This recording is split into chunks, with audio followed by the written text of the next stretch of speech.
What is up, everybody? It's the Inhuman one here, and today we're going to be going over part 2 of Vita Carnis. Looks like we already have a little chat here. It says, Minos Prime. Bro, I read the comment with the German name guy. His puzzle is fun. Nice. Looking forward to that as well. Darian Keeloy is the creator of this particular whatchamacallit, this ARG analog horror type thing. So I definitely am looking forward to experiencing it. I'm going to pop out the chat here so that we can have it right here. And so I can actually read it. There you go. There it is. And the video is actually right here. We need to jump into the third video, which is the meat snakes. We've learned about, let's see. We've learned about two things, the crawl, and we've learned about trimming. So those are two creatures that we have at this point at least learned about in the documentary.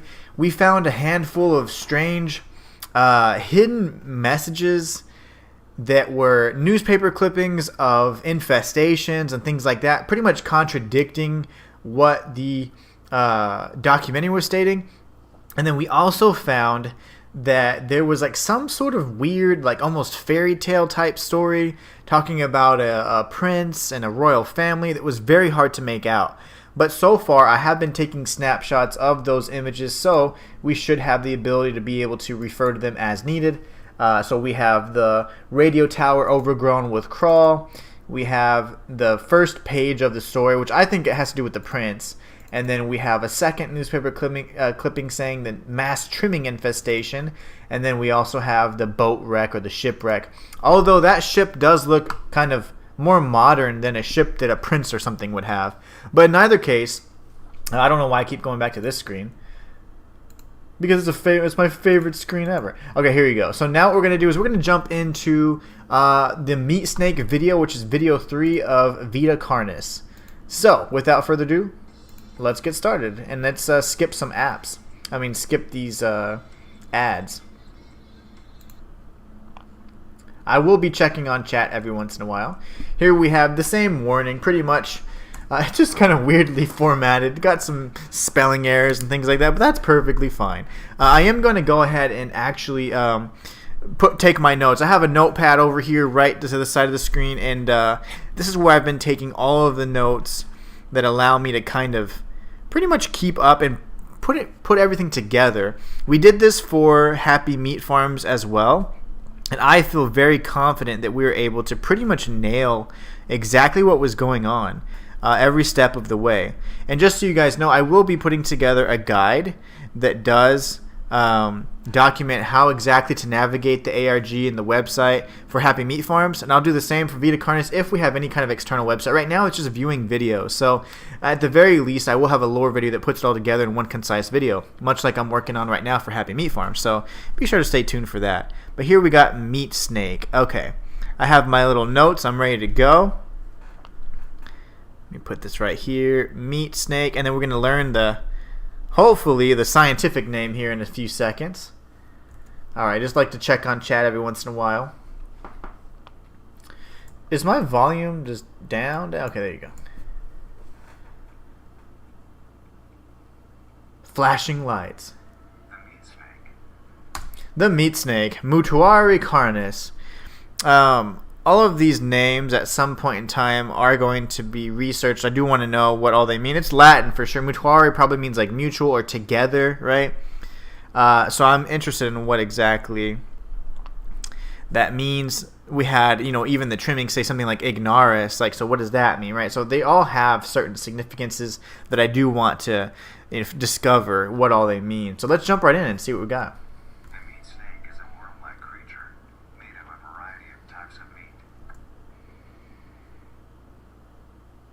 It talks about, okay, the meat snake's tongue. Oh, it's hard to read.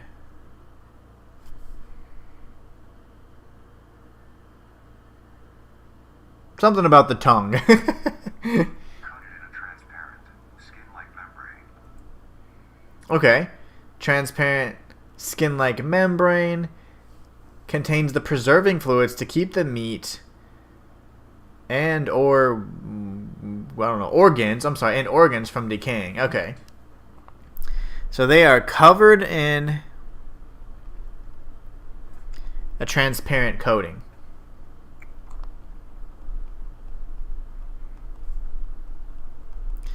And this preserves pretty much through moisture.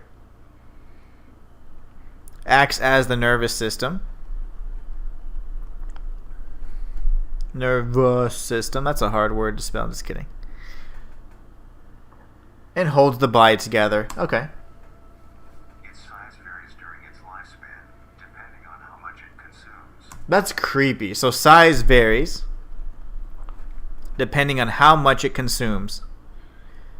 Based on how much food consumed. I bet there can be some massive snakes. That is disgusting.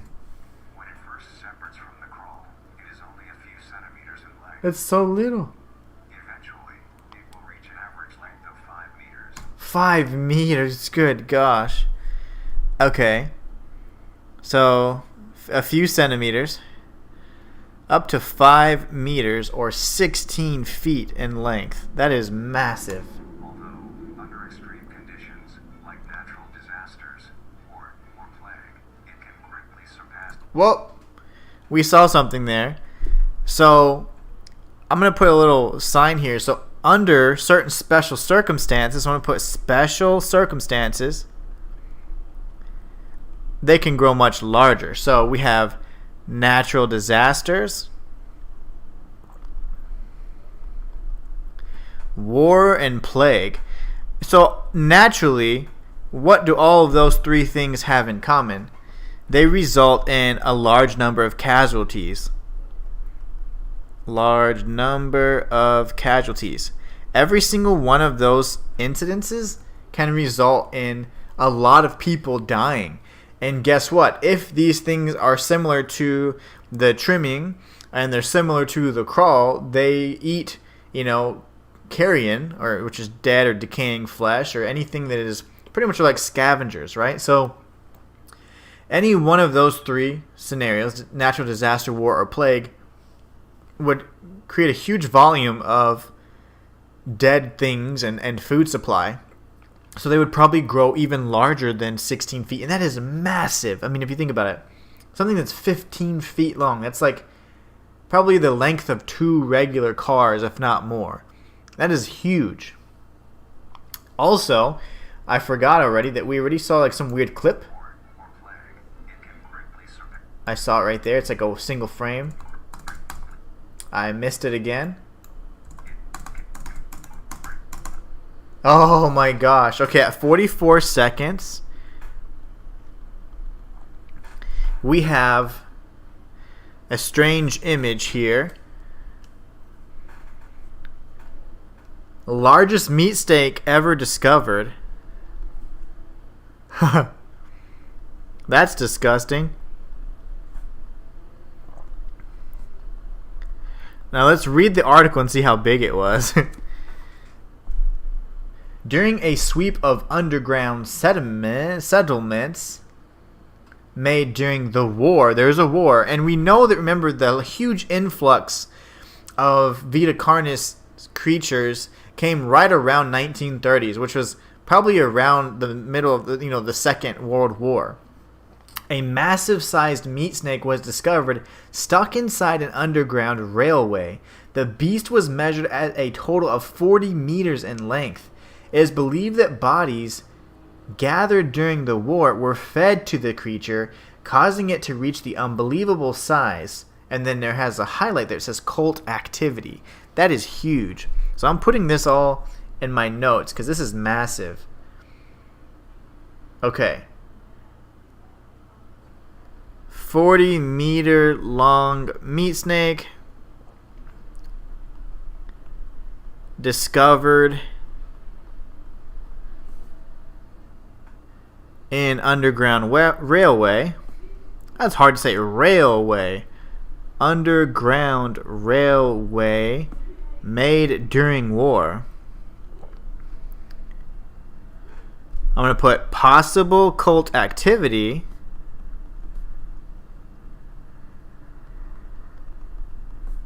And bodies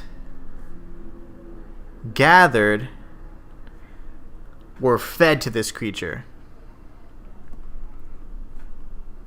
That is disgusting and awesome all at the same time. I love it.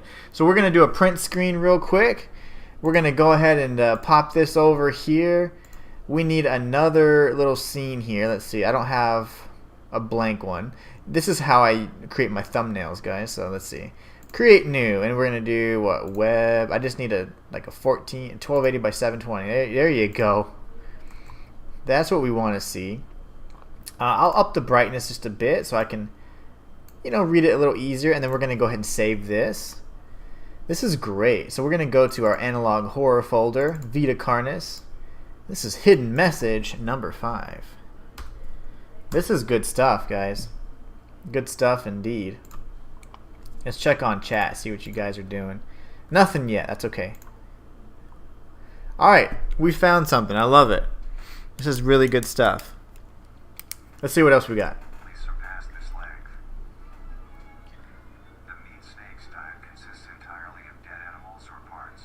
A meat snake is incapable of consuming a healthy, living organism. That's interesting. Incapable of eating a healthy, if I could spell that, healthy, okay, there it is, living organism. Diet equals carrion. That's interesting. So so essentially they're not predators by any means. They're creatures that can only consume dead animals. So they're 100% scavengers.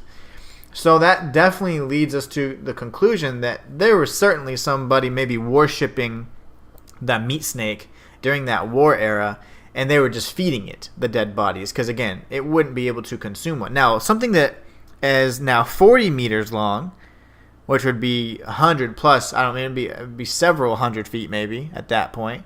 It's definitely over 100 feet. That's huge. That could possibly be one that is large enough to eat a living, healthy organism. The meat snake's tongue greatly resemble reptilian snake tongues, being able to feel their environment and collect particles. There are tons of spelling errors in this, but I'm assuming that's just because. Sense food by using a tongue-like organ covered in sensors to touch and feel its environment. Okay. The sensors catch particles of decaying meat, notifying the meat snake that there is food nearby. I'm just going to use a snake-like tongue. I just want to put that as a little note there. Very reptilian in nature. This process shares many similarities to regular snakes, hence the meat snake's name. Once it locates the corpse, the meat snake will open its jaw and swallow the entire body whole. Wow. Once the entire body is consumed, the meat snake's stomach will release a variety of chemicals. This is very much like a normal snake. The meat snake, at this point in time, aside from it not hunting healthy animals, is nearly identical. It swallows its prey whole, all that good stuff. I mean, it's very snaky, hence the name, I guess, right? Some will break down soft tissue like skin and the connection points between muscles. Others' chemicals will then ferment and preserve the tissue to keep it from breaking down for as long as possible. After that, the remaining flesh and bones will move along the meat snake's tract and slowly be implemented into its own structure. Okay, so all the meat and fluids are implemented into its own structure. It doesn't, defecate, I guess. Extending the meat snake. That's interesting.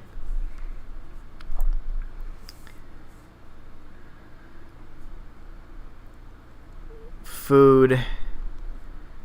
Hold on. They worded it really nicely, so let's see what they say again. Into its own structure.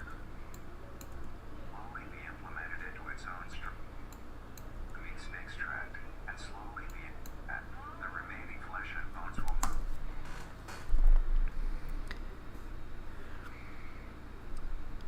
So pretty much the food is implemented into the meat snake's own structure. So it just increases in size every time it eats, essentially. That's really neat. Along the meat snake's tract and slowly be implemented into its own structure, extending the meat snake. Unsatisfactory parts like skulls. Unsatisfactory parts like that looks like a human skull to me. Now the bones and stuff probably are excreted. Pelvises, hair, and fingernails will be excreted. Okay. Unsatisfactory parts are excreted. Now you have to apologize. You have to forgive the noise. Only time that you ever hear the lawn mowing guys and stuff is when I press record. So sadly, you're gonna hear that. Speaking of skulls, the meat snake will take the skull from the consumed organism and use it as its own. What? The meat snakes use the discarded skulls as their own. That's incredible and creepy. Look at those variations. Oh my gosh. Skulls are used, I guess, to I don't know.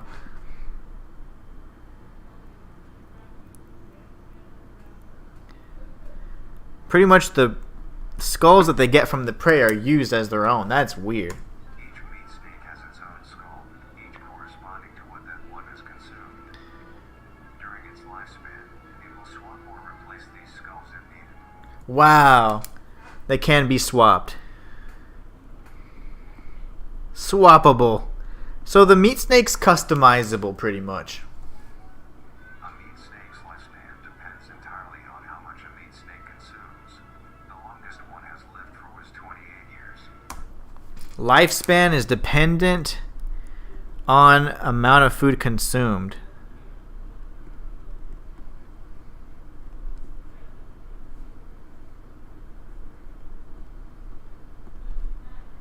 That is interesting. 28 years for one. That's a long time. The meat snake has no predators and is immune to disease due to its preserving chemicals. Okay, that's why it has preserving chemicals. That's what I was gonna write. So immune, it has no predators and immune to disease. That's huge. Due to the preserving chemicals.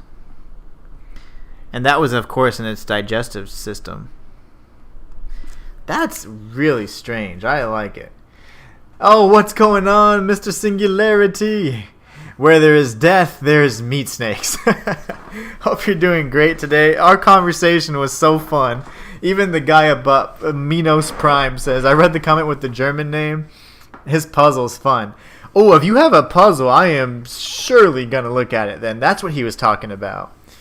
But you, my friend, are a scholar and a gentleman, and you're incredibly funny. So thank you so much for tuning in and stopping by. If you have a cool puzzle or analog horror ARG, I will certainly check it out, man, for sure. For sure. And where there is death, there is meat snakes. Yeah, this is... I see you looked up my name. Yes, I did. I knew the first part. I'm pretty good with languages, but I knew that the first part was German for like the singularity. I was not sure. I'll probably butcher the pronunciation, but that last part, like Neherzik, I'm not sure. But that I was not sure that it was like is approaching. You know, I didn't know. But it makes it seem like near, like is near is, I don't know. Most languages kind of have the reverse. I'm pretty good with languages though. But yeah, I did look it up. I had to cheat to figure it out. But hopefully, if you do have a kind of ARG or puzzle, I would gladly check it out, man, because you seem like a pretty cool guy. But I did look up your name. I make it a point to research everything all the time. The only significant ways a meat snake can die is through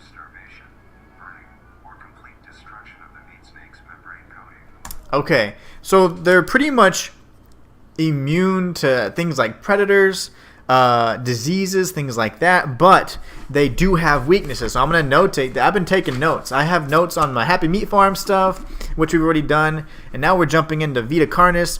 I have notes here as well. So pretty much the causes of death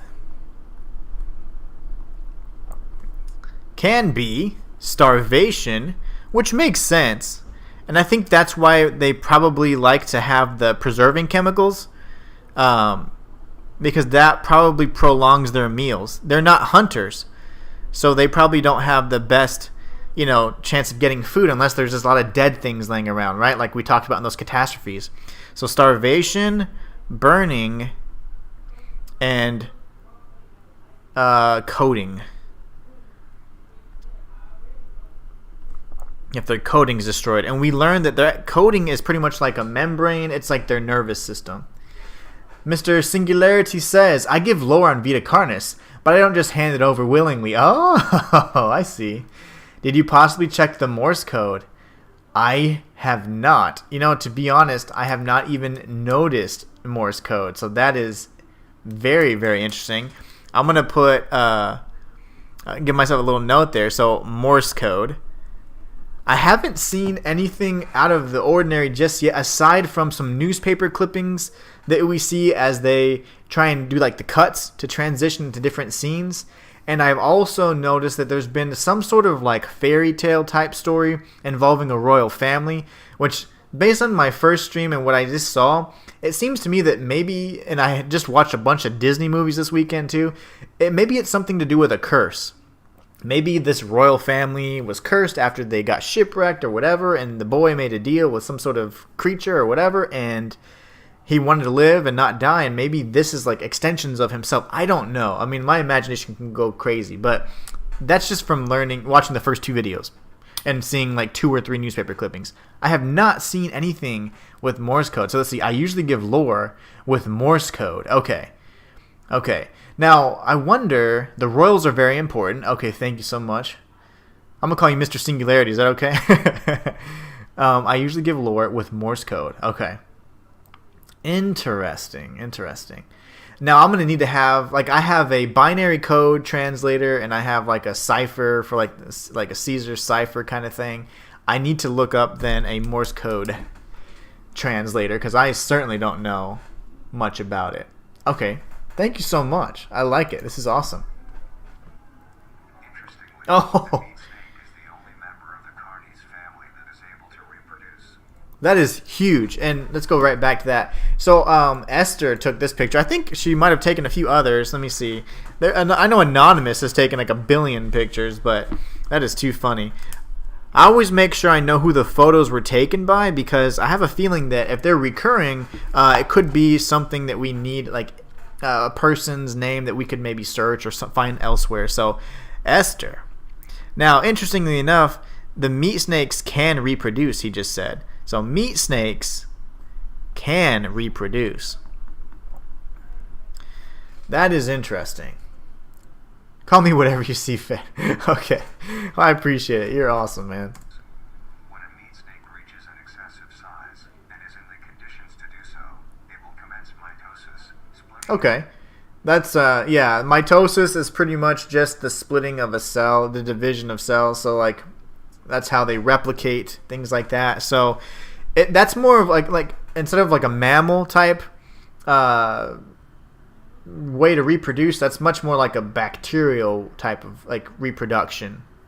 Like parthenogenesis or, like, fungal type. Like, those are usually, like, bacterial or, like, the simpler type organisms. A large organism like that doing mitosis, I'm wondering, is it like genetically identical, or like what's happening there? So, but I'm just gonna put they reproduce through mitosis, even though that in and of itself isn't necessarily reproduction. It's just the splitting of cells, but division of cells. Very interesting. Esther's gone to very dangerous lengths. Yeah, it looks like it. She is like all up in the mix. Now, apparently the meat snakes aren't very dangerous. I would not get close to one. I know it can't eat a healthy creature, but something that's 15 feet long that has a taste for dead things, I'm pretty sure if it's hungry enough, it could do some things. It would definitely maybe change its behavior a bit, right? Itself into, then the now two meat snakes will go on their separate ways to live on as two distinct Bye. organisms. So they function independently after they separate. That's interesting. Meat snakes can only be found in moderate temperature climates, not too hot, not too cold. Pretty much everywhere in the world still, except kind of Canada-ish and whatever those islands are. Okay. So they aren't as widespread as the crawl and the trimmings, of course, but they do come from them, I'm assuming. So this dude's a psychopath. It's 100% carbon copy. Okay, interesting. Meat snakes will get aggressive if you disturb it when food is involved. Really? Okay. So they're kind of territorial in that way. That's really interesting. I did not know that. And, you know, I would assume for the most part, as long as they've had a meal, since they have the preserving chemicals, they're pretty content. Much like a real snake, if you feed a snake, it's not going to nip at you or bite you unless you're bothering it. But I have a feeling that these can get pretty nasty, especially the larger ones. You know, they're going to be more confident, I think, in being able to actually hunt prey. So even though they don't do that, I still think that they could get a little nasty, just like you said here. They get aggressive if you disturb it when food's involved. Their population depends entirely on the amount of corpses available. Oh, wow, okay. The amount of corpses available. If you have a corpse shortage, you know, then they're not going to survive. What is this name? Seoxide M. Seoxide M. Okay. Where there is death, there are meat snakes. Oh my gosh. That's what you just said. Where there is death, there is meat snakes. That is too funny. That is literally the first thing you said. Humanity will use them to our advantage. Meat snakes are a very efficient and clean way of disposing of any meat products.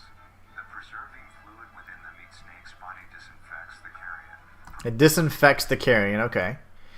Those little trimmings are the roaches of the Vita Carnis, and they're disgusting. Like, I'll tell you right now, I have a damn near phobia of rodents, like rats and mice, specifically, and roaches. I absolutely hate those. Like, I have history with them, and it's yuck.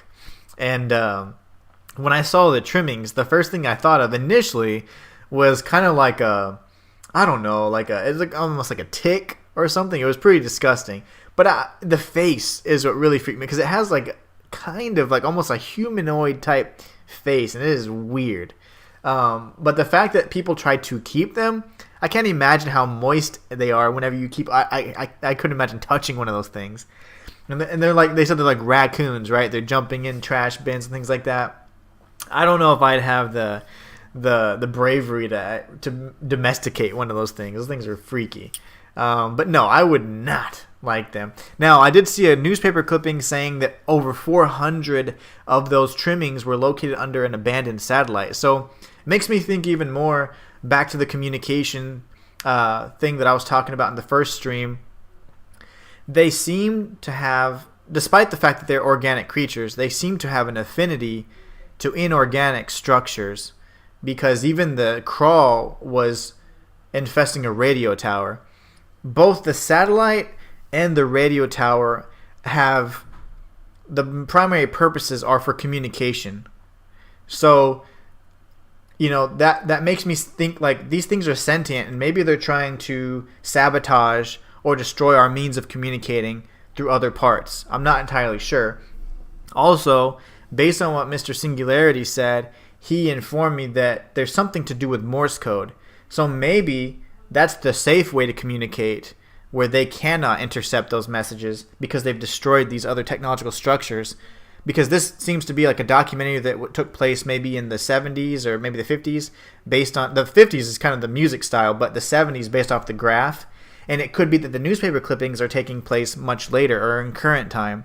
So I have a feeling that maybe they've destroyed our means of communication, and based on what Mr. Singularity said, maybe Morse code is the only safe way to communicate that they can't destroy. I don't know. I am purely speculating, but I can put some things together in my head once I get enough pieces of the puzzle. But I don't know yet, and I'm really intrigued to find out. So let's see. Mr. Singularity says, Trimming's faces look similar to a skin turtle. Yeah, it does. It actually really does. And trimmings always love their static noise. Okay. So they're attracted to static. Okay. That is incredibly interesting. I like it. Preventing the spread of disease. Humans use meat snakes in butcher shops as a waste bin. Oh no. Kill within war on the battlefield to dispose of festering. Are you kidding me? Okay. So unlike trimmings that were kind of just like didn't really have a place in human society, humans use meat snakes for a few things, as pretty much ways to dispose of meat at butcher shops. That's disgusting. Butcher cleanup, I'll call it. Roadkill disposal. Can you imagine having one of those in the back of your truck and like, oh, there's a raccoon out here, or an armadillo or something? Oh, that's gross. Roadkill disposal and war body disposal. Okay. Now, we've seen this mention of war throughout, and we know that in the 30s, around the 30s, I mean, so pretty much like in the 40s-ish, was World War II. In the 30s, though, is when a huge spike of the Vita Carnis species showed up. So, I don't know. There's either a direct tie to that war, or there's another war going on that we don't know about yet. To give a little bit of lore, this documentary was made as a college project. And the students were, I like this. Okay, redacted. Interesting. Okay. I like it.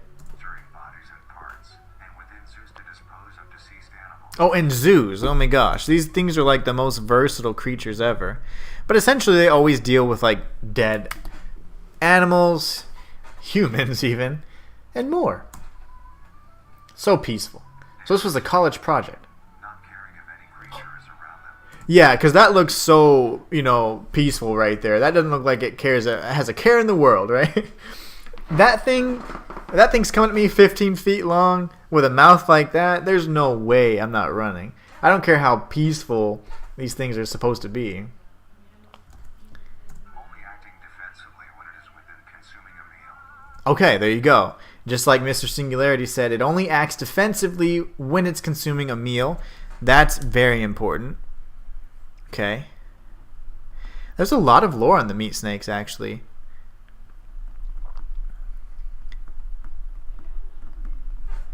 When consuming meal. So that's funny because it looks like sea oxide or whatever got a little close. Got a little close. That's a great picture, though. Wonderful picture. Means they are very easy to tame. They're easy to tame. Overall, Wow. meat snakes are a marvelous creature with a very interesting way of sustaining itself. It is an amazing experience to encounter one, as long as you don't mind the smell. It's amazing to encounter them as long as you don't mind the smell. Now, I wonder, like, it did say that it incorporates the skulls of the different creatures that it consumes. I think this is pretty interesting because, if it consumes a human body, it's going to have like a human skull on it, right? That it's using to decorate its face or adorn its face. And it can change them out. It can swap them out if they get destroyed or damaged. So based on whatever creatures it's consuming, which it consumes them whole, it's going to kind of fancy, okay, whatever skulls it likes, and then it's going to fashion it as its own face, which is creepy. Now, I have no clue what kind of skull that would be, and I like it. Just imagine one with a human skull. Exactly, that's what I was thinking. The meat snakes mostly just collect mass. Okay, I did notice that. The strange thing about the meat snakes is, unlike other creatures, like we typically consume food for energy and whatever else. And if we consume enough, yeah, we can gain mass. But these, because of the preserving chemicals and the way their digestive system works, whatever food they eat gets implemented into their structures, which just increases their length and size, like almost directly, right? It's a direct relationship versus, well, that's not how we work. So that's interesting. It seems like each of the life forms has a purpose, and I don't believe that we have knowledge or full knowledge of what their true intentions are. We're examining them, like you said, as a project, as like, this living meat research thing. they're just kind of saying, okay, well, from an observation standpoint, this is how the creatures fit in the ecosystem. But it could be something much larger where they have much more specific tasks at hand because maybe there's some sort of hive mind controlling them or something, right? But they definitely seem to have intelligence to them, and they have purposes that somehow have been melded into our way of thinking in our society, in our world. But maybe this is their world, right? And they're trying to set something up so that they can become the supreme species or whatever. I don't know. The top of the food chain, if you will. It uses any skull that is near it if its skull is damaged. They are similar to honeypot ants. The meat snakes are truly remarkable. Nice. Okay. Very nice. Honeypot ants. I'm going to have to look that up. Now, I remember there being... This might be the same type of ant, but I used to love insects and bugs when I was a child. Now I'm terrified of them pretty much, but I remember I used to collect the different bugs and stuff too. And I'd read, I don't even know what they're called anymore, but it was like encyclopedias pretty much, but not of words, but of animals and their types. And, so I'd read about all the different animals, and it'd have, their name, their scientific name or the Latin name, and then it'd go into like a brief description of them, where they're located, whatever. So I would read through these books like cover to cover, and they're really cool because some of them had images in them, like photographs of these creatures. And I remember there being an ant, and based off what you're saying, it might be the same one, but it's I don't even know what it would be called. Not its thorax, but the butt part, abdomen. I don't even know what you call that anymore. That part was actually full of like pretty much honey. It was sweet, and people would actually pick that part off and eat it. The indigenous people there, anyway. So that might be what Mr. Singularity is talking about. But I do remember there being some sort of ant. There was also an ant that could, even use acid or small amounts, anyways, to spray. Bombardier. No, that's a bombardier beetle. But there's ants that were similar as well that could also spray acid. So kind of neat. Honeypot ants are basically the living food storage in the ant world. Okay. Oh my gosh. Okay. So that is huge. So okay. You're really helping me out a lot, actually, Mr. Singularity. So pretty much, let's just think of a bigger picture, right? If they're not just simply animals that are coexisting with us, but what if they have a purpose, right? Maybe their purpose, like he said, is to gain mass as much as possible so they can be as large as possible to be food storage for whatever other creatures there are in the Vita Carnis, family or tree or whatever species. There's maybe another subspecies that requires that kind of mass so that it can grow or it can be more powerful. Makes me think a little bit about Happy Meat Farms, where all of the experiments, the genome modification experiments, were all designed not to create some different species, but to pretty much exponentially increase the biomass or the size of a creature just for the sake of feeding it to mother. So bigger was better, right? It was that kind of mentality.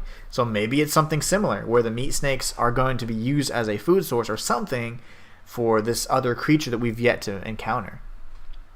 I love it. Thank you, Mr. Singularity. Your tips are amazing. Our next creature is the mimic. Oh gosh. Now it's getting all humanoid and it's called the mimic. That's not good. Okay. Oh, I see an article there. Let me make sure I didn't skip anything. Next creature is The mimic. We're going to go frame by frame. It's just glitching out on us here. And that was a perfectly clear image. I couldn't quite nail it. You heading out? Bye. Oh, damn it. Darn it. Darn it. We're going to go back. Okay.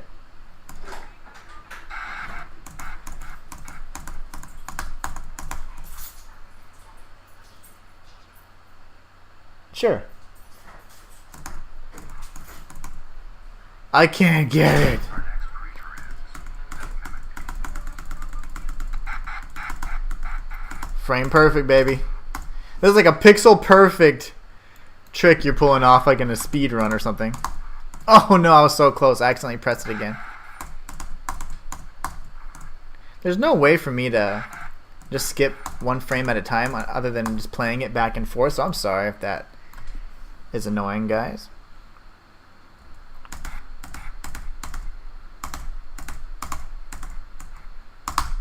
Oh, so close. Darn you.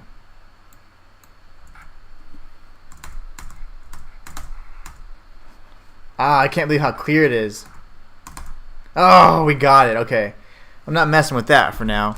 So at 4 minutes 16 seconds, we have a secret message. Oh, kind of right about my theory. After being stranded at sea, the young prince eventually was cast to an island. Injured, the prince stumbled his way into a nearby cave. The prince used what magic he could to put himself into a healing sleep. Oh my gosh. That is insane. Okay. So this makes me think that it's no longer so much a fairy tale as it is like something that's truly taken place as a historical event in a different timeline, right? One that we just don't know about. So this prince obviously is a magic user. And I did mention, because of my Disney binge this weekend, that there might have been some sort of curse or something that was somehow started this off. And now, we learned in the previous video that there was a shipwreck, or it looked like a shipwreck, or there was something going on with the ship. And so they must have been stranded on this island. And I'm assuming his family died, or maybe they didn't, but we know the prince is injured, and he had magic, and he was able to put himself into a healing sleep. So maybe this has something to do with how he's the progenitor, or the origin of this species of Vita Carnis creatures, and maybe so that he could live when he woke up. Maybe he had to eat or cannibalize, and then now everything's all about consuming meat. I don't know, because it has a somehow, right, the Vita Carnis species has everything to do with searching of flesh, searching out dead flesh, whatever, and it's consuming. So maybe there's some tie to that and how he either survived or didn't. Maybe the means he took to survive was so bad that it cursed him or something. Or maybe it was just part of his magic, a side effect of his magical healing sleep. That is incredible, and I'm going to take a screen print of that, because all this stuff is going to be so important for us as we put together the mystery. I absolutely am loving this. This is so great. Alright, let's kind of shrink this down a bit. I want to get the full image if I can. Okay, we got the cave. Got the words.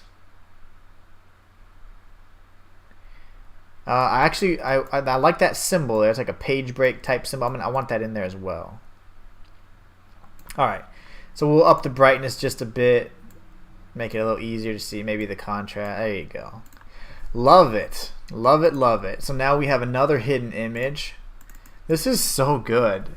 I will say that this one's a little more straightforward than Happy Meat Farms right now, but if there's some sort of Morse code element that I'm missing, then it's going to get much more complicated than I had anticipated.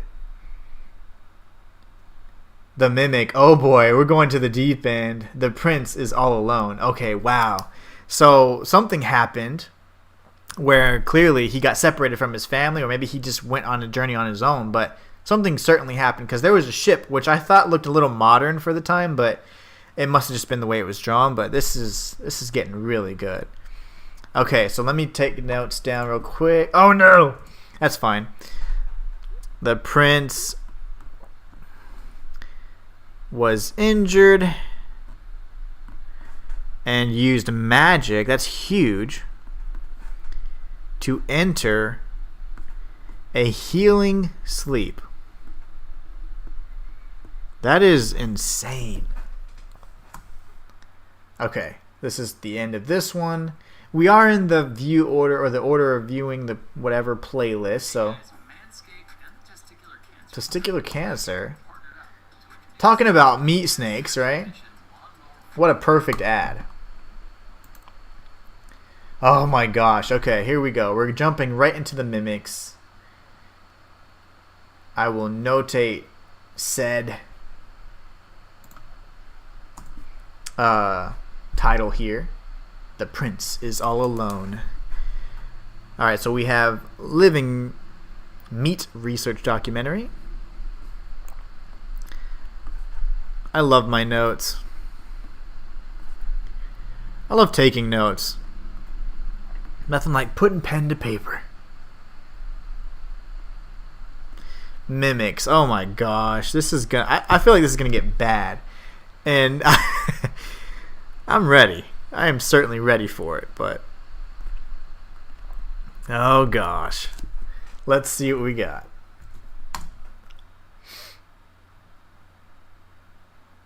Flashing lights. Trucidatum. So we are going to be researching the Latin names or the scientific names of these creatures, which mostly derive from Latin. Trucidatum. And I don't know what Trucidatum would be. Yeah, I wouldn't be able to guess off the top of my head. Carnis. But we will research, and we have a handful to research actually from the last videos as well. And once we understand, kind of what it's going to definitely reveal some more or give us more insight on these creatures based on the naming conventions. So, oh my gosh, these look creepy already. The mimics with their great big old smile. Yeah, I see that. And their freakishly long arms.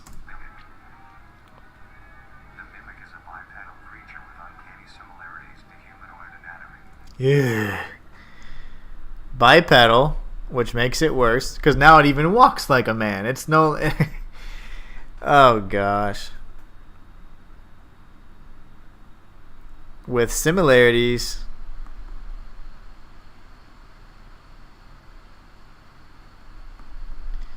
Gosh.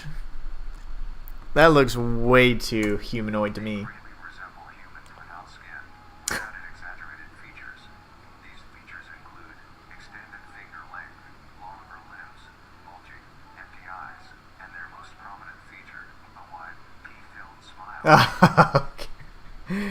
Mr. Singularity, you're too good. Much too good. Bipedal with similar to humans, but they have like distorted proportions. Oh gosh. Oh, mouth contains almost entirely incisors, with a few, maybe blah blah blah. Let me see. I'm not sure, but definitely molars. Okay, that is even worse, because those teeth are used primarily for tearing flesh.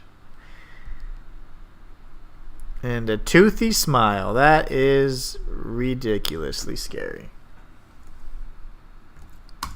Although it resembles a happy face, this is due to coincidence and is only how their facial structure is shaped. They're not really happy. While the mimic contains much more teeth than humans, and their teeth is comprised almost entirely of incisors, with some canine and premolars in the back. Oh, okay. Some canine and premolars. So that's primarily for tearing flesh. So these things are probably vicious. They have an extra leg joint. Okay. Gross. Probably for like weird. I don't even know. We'll get to that, I guess. This is due to the composition is ideal for biting down onto meat. Yes. Swallowing chunks whole. A mature mimic's diet is comprised entirely of human flesh. Oh my gosh. They eat humans? Okay. Diet comprised primarily of human flesh, and he did not say deceased humans. Oh my gosh. That is not good. They only eat human flesh. Only. Oh my gosh. They tear off the flesh and swallow it whole. Not good. What's happening? I'm waiting for a jump scare. Because of this, Okay. they're found solely around human-populated areas. The mimic's life cycle is made of 3 stages. In the first stage, Okay, they have 3 stages of life cycle.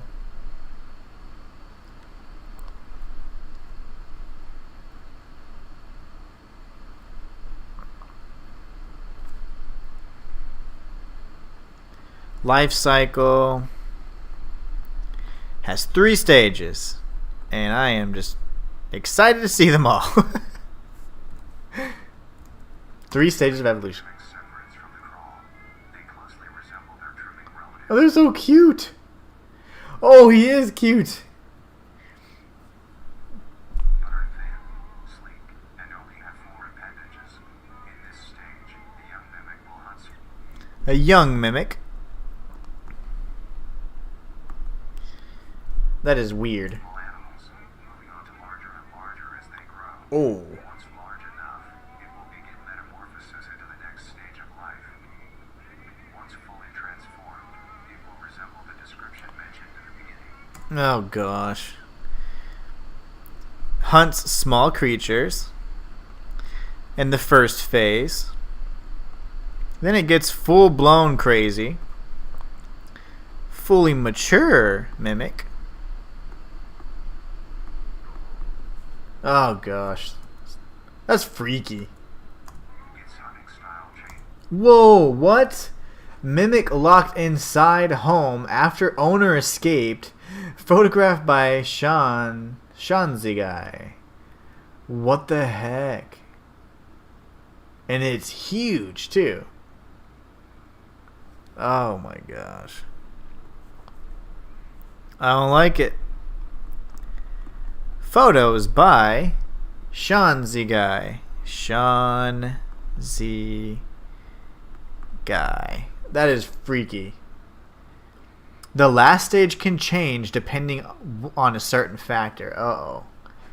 Oh my gosh. Becomes much more This is common. getting creepy. It now stalks Mimic locked in home after owner escaped. Again. Oh my gosh. It's probably stalking him. humans.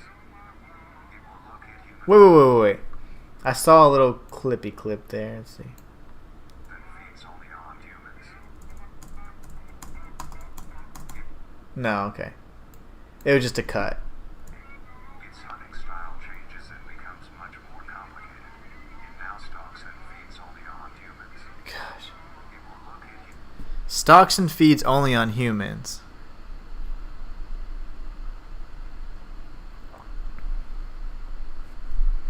Only on humans, as Mr. Singularity said.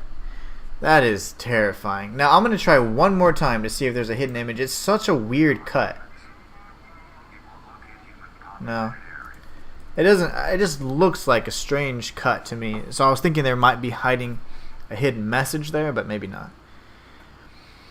They hunt like wolves, stalking their prey and cornering them.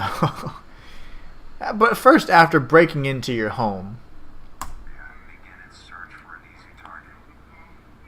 To blend in, it may use objects to conceal itself. These include clothing, mannequins, and furniture. What? So they're like very intelligent, actually, and they can camouflage themselves. That is creepy. So they use clothing, mannequins, which is hard to spell, and furniture? Wow, to camouflage. That is insane. That is insane. Once a target has been found, the mimic will observe its prey and learn its routine and when it is most vulnerable. This is typically when the human What is this? I gotta hydrate. I haven't had water in forever. Dying here. is asleep at night. Oh, it's a human sleeping. Okay. Once the prey is within position, the mimic will advance silently until it is close enough. The mimic will then execute it in consumption. Once the mimic Oh my gosh. They eat you when you're asleep. has had its fill, it will leave the scene a fair distance away from the human population and begin to digest its meal. What? Okay. That is creepy. Well, we have another photograph from Spite of Artemis, which we've seen one already. Oh my gosh. Look how creepy that is. It's like a Slender Man, but red. And he eats you. He didn't just like magically kill you somehow. I don't like it. So, pretty much after they eat, they flee to a remote location So after meals, they flee to remote location. To begin digestion. Well, that's just sweet. That is just peachy. Although, in the case that a human is awake, a mimic will use a variety of sounds to either lure or startle prey into cornering themselves. What? Oh my gosh. So if they don't eat you while you're asleep, they prefer sleeping meals.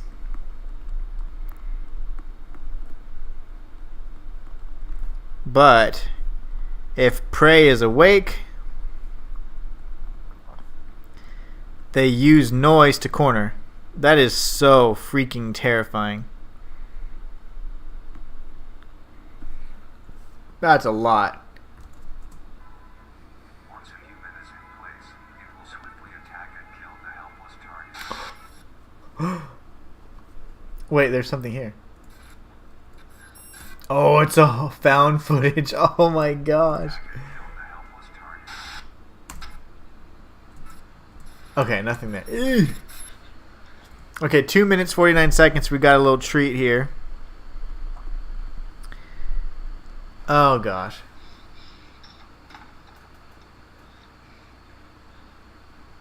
I'm not ready for a jump scare.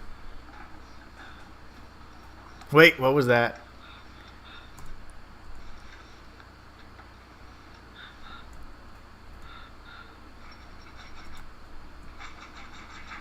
Oh, it wants in. Oh, this is creepy. I don't like this.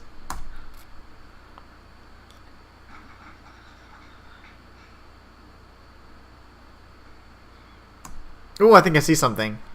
Right in the crevice here, in the crack. I think I saw something red. I don't know. I could be pretending to see things. Well, not pretending. I could be seeing things that aren't there. Oh gosh, I'm not ready for a jump scare though. That's my problem.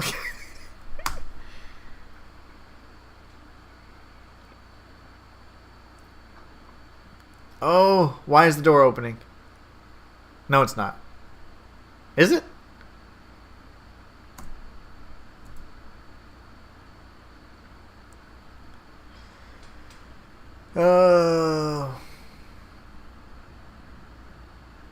Oh, I paused at the wrong time. Oh, that's creepy. Ooh, look at those fingers. No way. No way. Oh my gosh. It's huge, guys. It is so huge. Oh god, that scared me. Let's see if we can get a closer look at it. That scared me. Why is this thing so fast? Oh, that's creepy. Oh, yeah, I saw its teeth. Oh, that's scary. Let's wait till we see the face. Okay. That looks good, too. Oh, you see the smile. No way. Wow. Okay.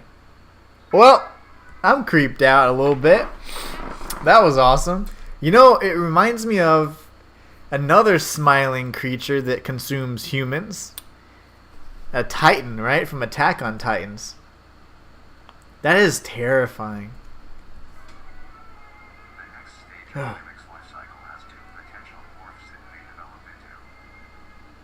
If a mimic has a There's two potential morphs. Okay.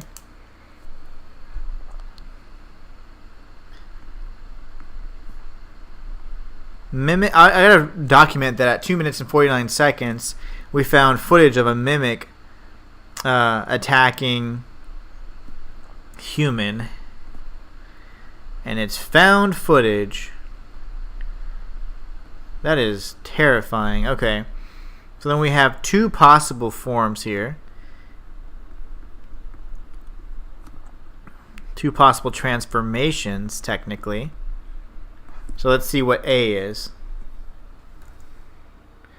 Note, mimics can contort their bodies to a great degree. Ugh, that's probably why they can fit through things like those doors and all that, that was freaky, man. And that looked so good, too. Consistent supply of food. It will develop more human-like features. It will grow skin, hair, and by the end will look nearly identical to Oh my gosh. a human being. If it's got a consistent food source, lovely. That is just lovely. Now can blend entirely into civilization and lure other humans more effectively. Oh my gosh. The second type of morph Okay. So that's if it has a consistent diet, right? Let me just double check once again. human-like features. The next stage of the mimic's life cycle has two potential morphs it may develop into. If a mimic has a consistent supply of food, Okay, consistent supply.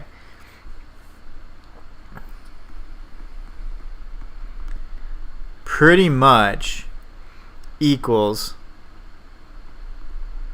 consistent supply of food,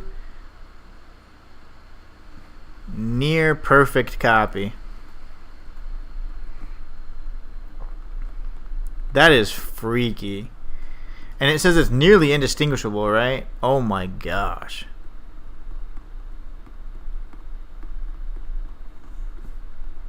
From normal humans. Did it say that it has hair and skin? more human-like features. It will grow skin, hair, and by the end will look nearly identical to a human being. It now can blend entirely into civilization and lure other humans more effectively. Wow. The second That is freaking disturbing. No, mimics can... Okay. Warning, the end of the video for the mimic is the most disturbing. Well, good. That's great. That's great. Now that I'm home alone. type of morph happens when a mimic receives an overabundance of food. It will grow into a long... Wait. The second type of morph happens when a mimic receives an overabundance of food. Overabundance of food. Wow. So overabundance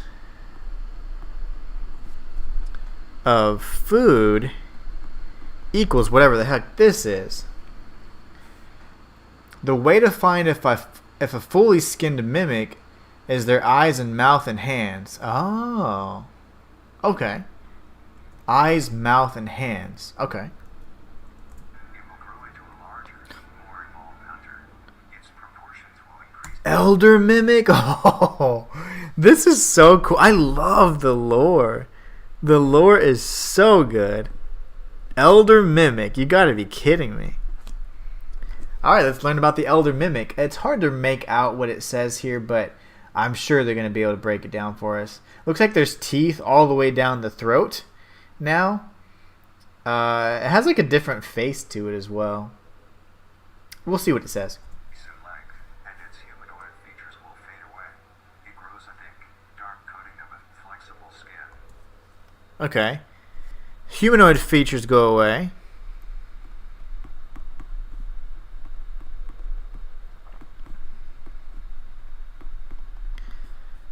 Thick, flexible coating. A thick, dark, flexible coating. So they're probably going to have much harder skin. Wow. The perfect hunter. Oh, man. Which is highly durable and increases in strength the more the elder mimic consumes. Wow. Increases in strength.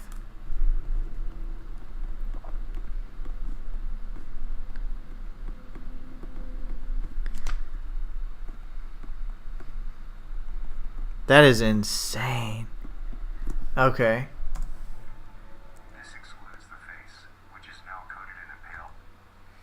What? Okay, so now we have a photo by good old Matthias. Matthias S. Pink skin.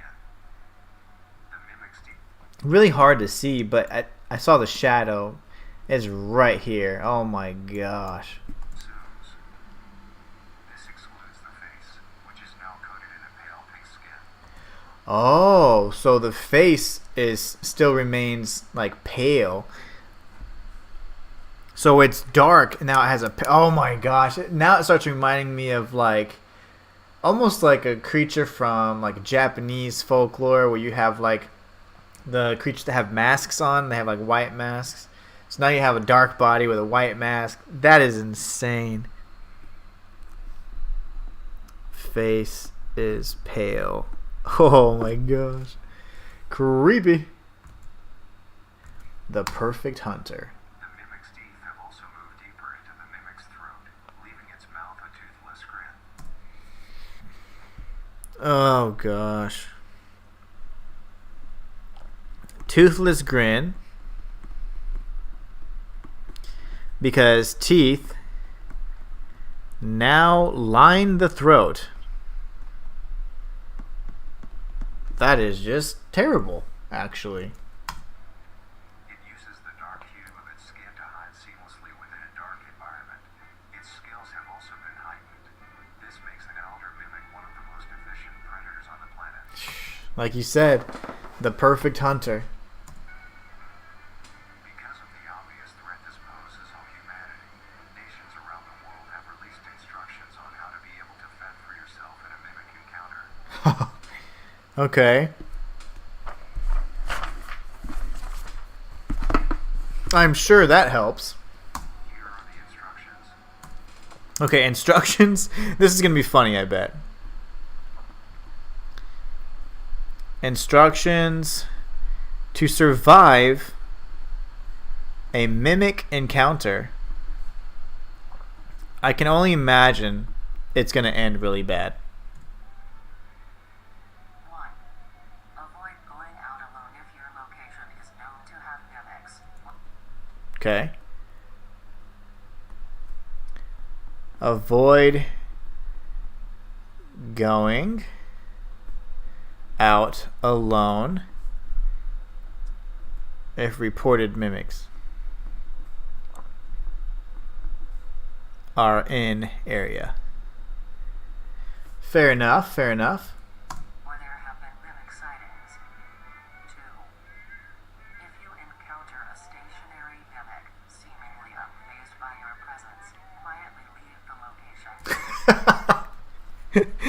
So if you see one just kind of chilling, just quietly leave. Because he's oh yeah, because if they're standing still, like remember they're digesting. Like if they're away and they're just standing and they're not stalking, they're digesting food. So quietly leave area if you encounter a stationary mimic. That is too funny. Alert your local authorities. 3. If pursued by a mimic, get yourself into a position where you are able to flee. Mimics will rarely attack if a person has a clear escape route. 4. Okay. If you're pursued, find an escape route and flee. I have a feeling that they would still chase me. The mimics don't do anything while digesting. Okay, good. In the event that you have been cornered by a mimic, roll into the fetal position, Oh, gosh. protecting your neck, face, and vital organs from attack.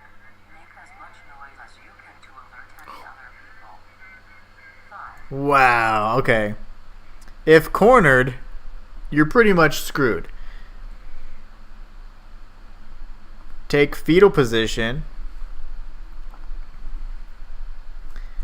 and cover vital organs. That's all you can do, I guess. But if that thing's slashing at you, good gosh.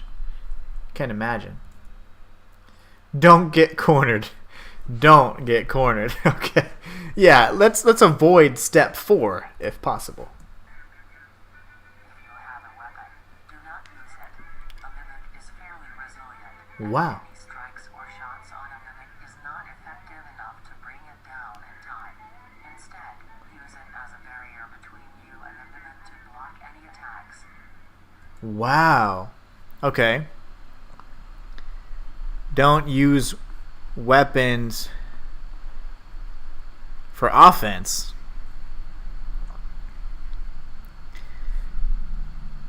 Use them as barriers. That's how strong they are. I mean, I even saw an image of a gun, which means it probably can't be killed easily by a handgun.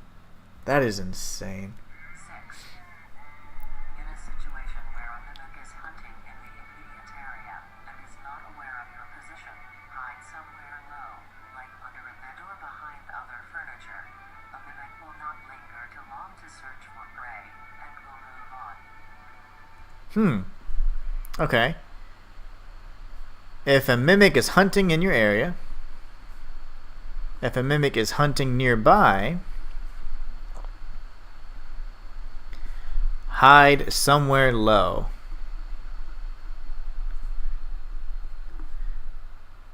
Mimics don't linger. They're not patient, I guess, which is kind of odd considering they seem to be very sneaky. Be safe and avoid any encounters with a mimic at all costs. Next up, the harvester. Gosh. The harvester. I think as I was processing all of this information, I saw something else.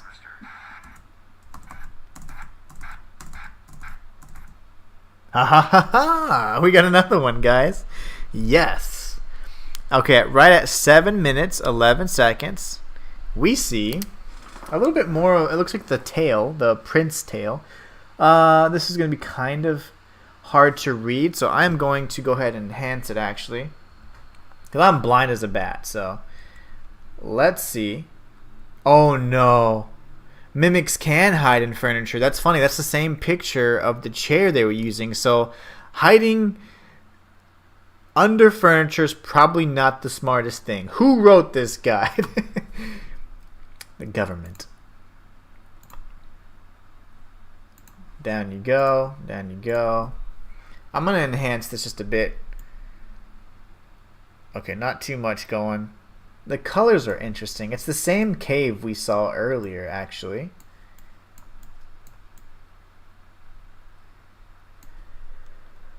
Something about the prince once, and it says was long. He slept for what seemed to be forever. As he slept, the land around him changed and grew. It was unrecognizable from when the prince first arrived, but the sleep still needed time to heal the prince, much more time, but it kept the prince safe while he rested, guarding him from the elements as the land changed. So maybe these different colors are just representing different ages, different seasons, right? Times passing by. Okay. I'm going to shrink it down just a bit more and take a picture. Now, I am now quite certain that what's happening here is now possibly that he slept for hundreds of years or maybe thousands of years, and now he got to where he's in the future or present time. He said though he couldn't even recognize the world around him. That's pretty important. That's huge, actually, because what if he slept for so long that now he finds himself in the modern days, and somehow this healing sleep still hasn't healed him after all this time, even after seasons, it seems. So I don't know how much more time he needs, but maybe somehow something's wrong with the magic he used, and like I said, it resulted in some sort of curse. I have no clue, but I am so intrigued. This is so awesome. Seasons. Very nice. Thank you so much. Harvester. Oh gosh. Uh-oh.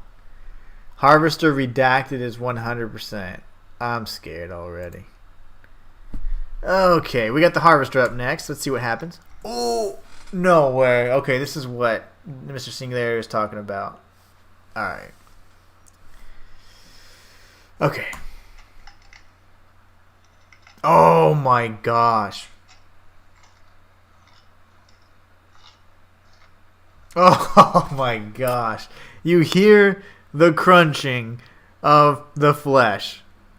This is probably the continuation of when the mimic attacked, I believe, the woman. Oh my gosh.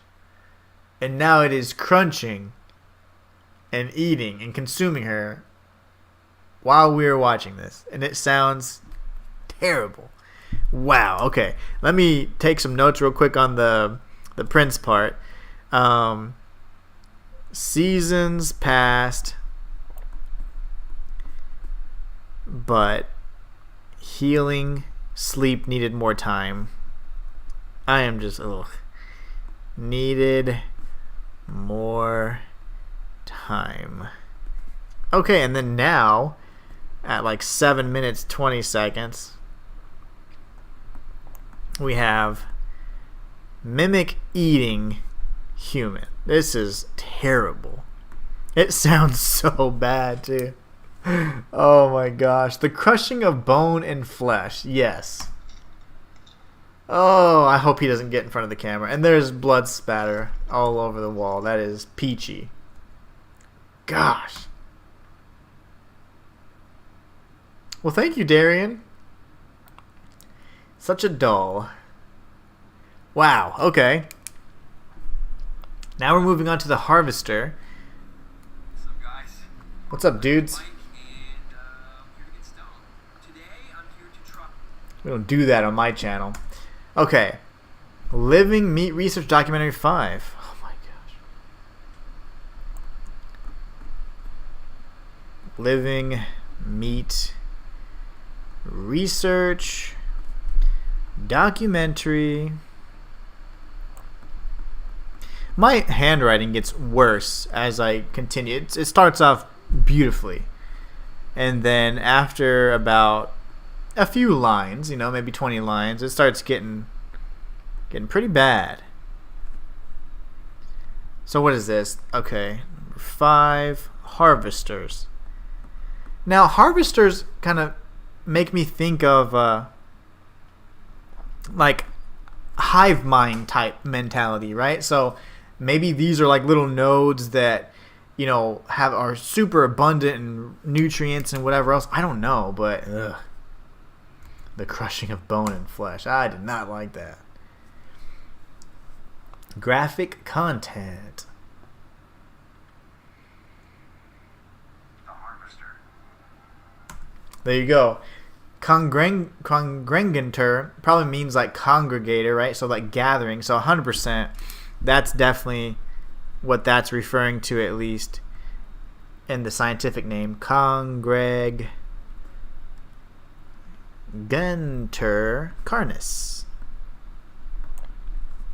This is too good. The big bulb of flesh and bodily fluids. The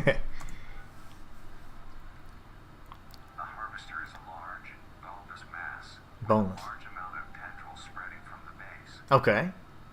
The bulb measures around 3 meters in height at 2 meters. Jeez.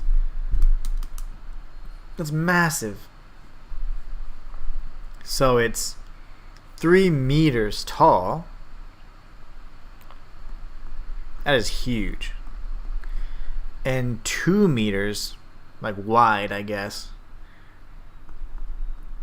That is too much for me. Meters in diameter. The tendrils, on the other hand, can extend up to 150 meters in diameter. Wow. The Harvester is a special. The tendrils extend up to 150 meters. Another photo by Anonymous. That's always good. That dude's taking all kinds of measures to get there. Form of crawled, it grows in the unique and deadly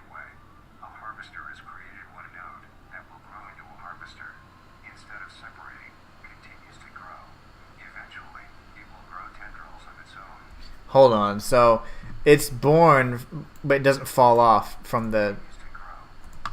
Let's see what it says one more time. Has created one node that will grow into a harvester. Oh. Instead of separating, continues to grow. Eventually, it will grow tendrils of its own. It uses the energy provided by its mother branch and expands its reach further. Oh. Uses energy from the crawl's mother branch. From its crawl mother branch. That is interesting. So now we're getting to where they're kind of more connected. Performing your own research of the Vita Carnis. I'm trying to figure it out. I'm trying to figure it out as we go. Typically after we watch a handful of videos, then I can just kind of, try and put the pieces together, review my notes, do research on some of the terms that I might not understand, like some of the Latin terms I need to go ahead and research because I'm definitely rusty on those things. And then trying to piece together the footage, all the hidden messages as well that we've seen so far. A lot of them talking about infestations, things like that, contradicting the documentary. And then, of course, we have now the found footage where a mimic is attacking a person, which is, And then we have the story of the prince and how it's progressing. Like, I can't wait to see how that develops. So there's just so much going on right now. I'm absolutely loving this. Its tendrils hidden just below the surface of the ground. The harvester is equipped with 2 types of specialized tendrils. Okay. It's got 2 types of tendrils.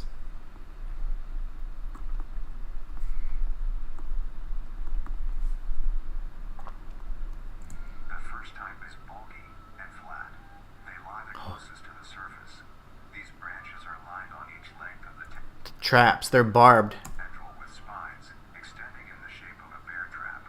On each side of the branch, those particular spines have a vein that feed into them. Wow. 2 types of venom. On one side, the spines can inject a neurotoxin. What? So there's tendrils that have spines on them that inject neurotoxin. Neurotoxin directly affects your nervous system. Oftentimes it causes like paralysis, decay, or just like it can like if it's neurotoxin, it can damage them and where you can't use a part anymore, or it causes paralysis. Sometimes paralysis of the heart and lungs or any part of the respiratory system, which causes you to die of asphyxiation or asphyxiation. So that's most common in animals. Gosh. Okay.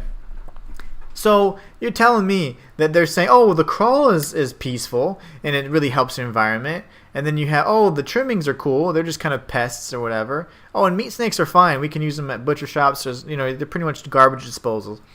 But what if you're walking out in the field because let's look at the crawl. And then there's a harvester 150 meters away with these little spiky tendrils. And then you step on them. Guess what? You're dead. So we have spiked tendrils that emit neurotoxin. That is not nice, not even close. Which will attack the nervous system of whomever it is injected into, causing sudden paralysis. Okay, so this neurotoxin causes sudden paralysis. The other side can inject an anticoagulant, which when injected, prevents blood cells from clotting. Wow. So you can just bleed out.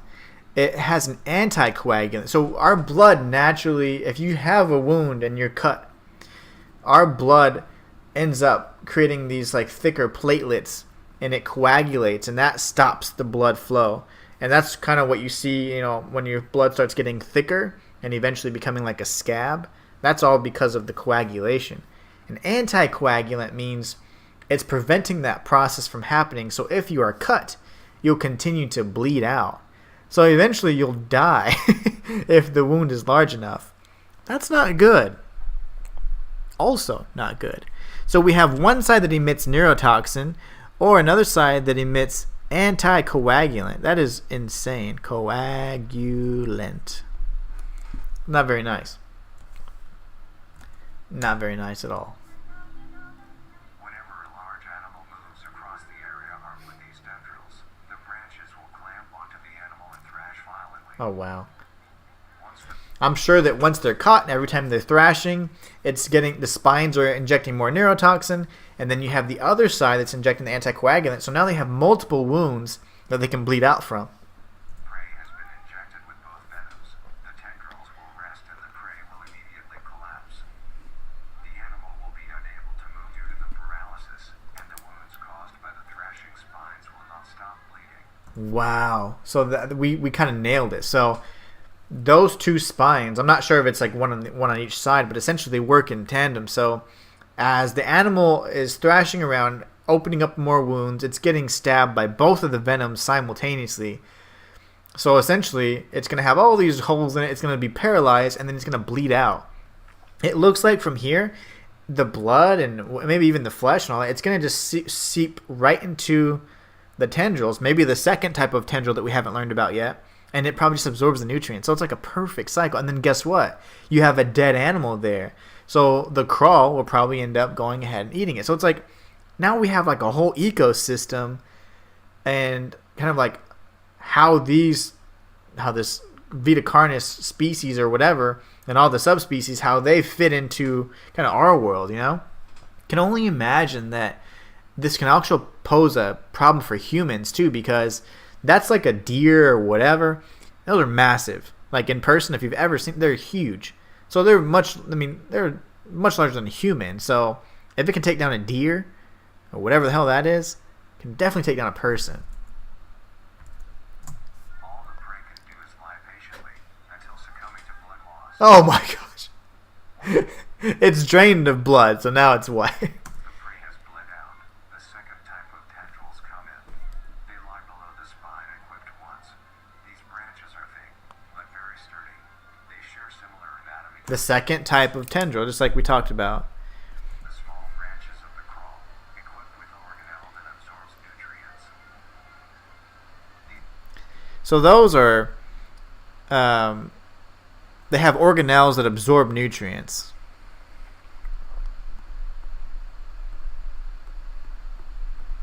I like that. These tendrils sense the blood and move their way to the surface and begin to absorb the vital. So then they move up. Once the blood has been consumed, the tendrils will wrap around the body and begin to shuffle downwards. This movement loosens the soil and slowly pull the body under. Wow, they don't even wait for the crawl. They just consume it whole. So these guys absorb nutrients. So they consume the blood.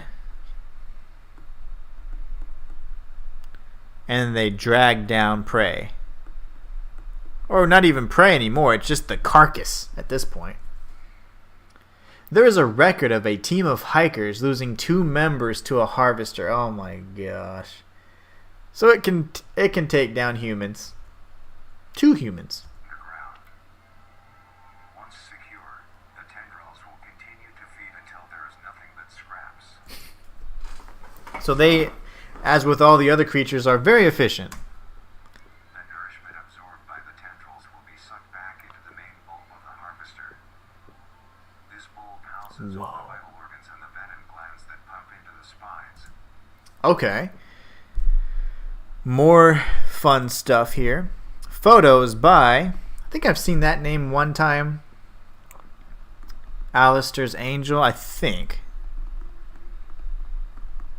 If not, it's fine. We've notated all of them so far. So it looks like the bulb itself houses all the venom and stuff. Houses all the vital organs and the venom glands that pump into the spines. Yeah. So the bulb houses vital organs and venoms. The nutrients are then converted into usable energy. The remains underground decompose. On a lighter note, 150 meters, bro. Alistair could throw a rock at that thing right now. He's probably he's probably 10 to 15 meters away from this massive thing right now. He could throw a rock at it and hit it easily. I mean, the thing is right there. This guy is I guess he's an overachiever, if you will, right? I mean, I would have zoomed in from like forever ago on my phone and be like, there it is, the best shot I got. This dude is like 10 meters away. The nutrients are then converted into usable energy. Okay, nutrients into energy, we got that. Remains underground decompose, providing a rich soil, causing very prominent plant growth, which then attracts more. I was gonna say, if it's a nutrient-rich soil, guess what? Plants are gonna grow. Oh, guess what? Now herbivores are gonna try and eat it, and the cycle continues. These things are incredible. Like, For animals.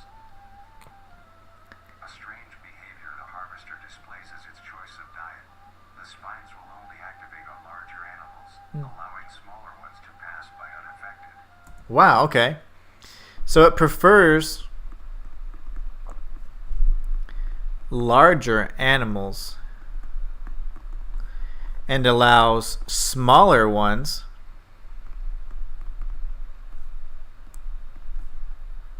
to freely move around.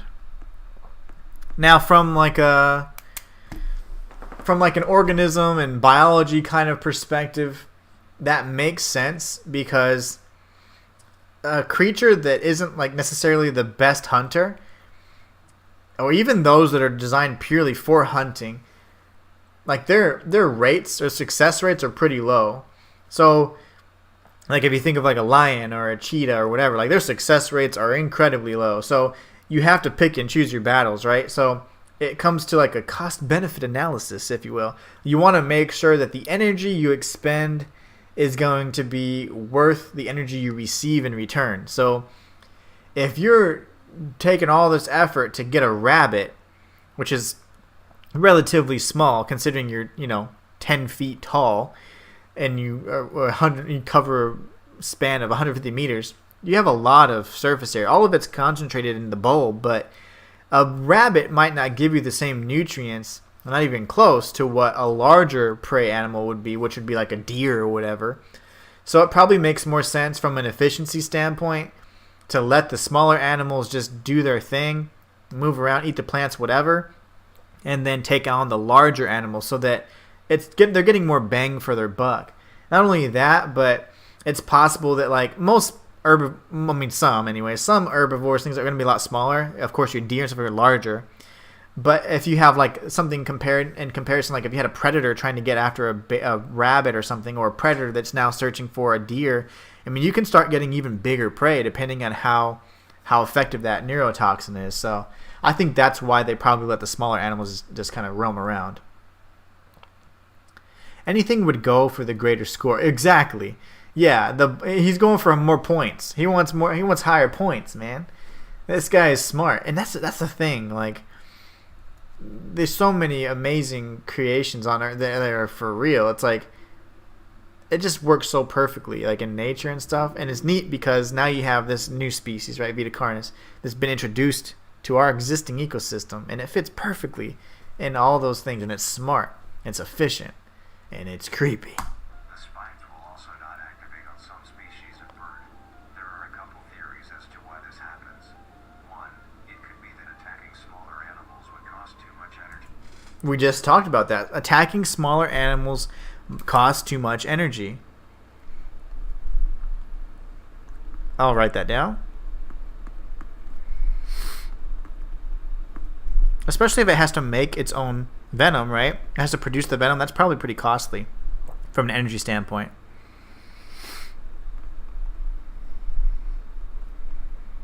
All right.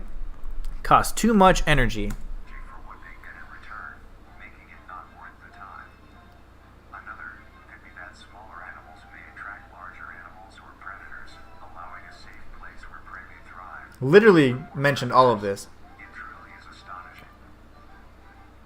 It is. It is. We mentioned all of that, and that fits perfectly like with actual biology. So that is really neat. Like, Darian did his research. I like it.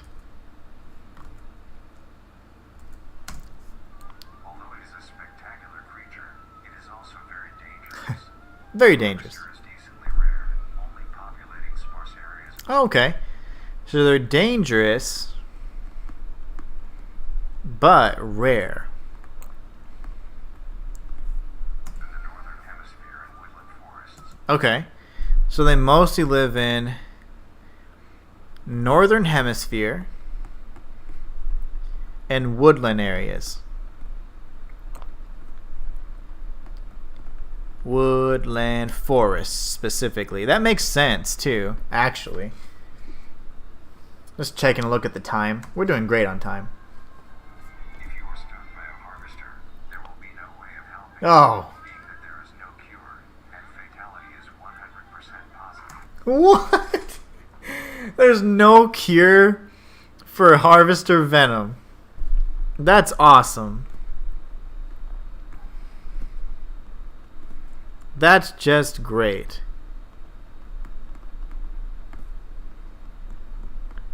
%100 mortality rate. Like, are you kidding me? You've got to be kidding me.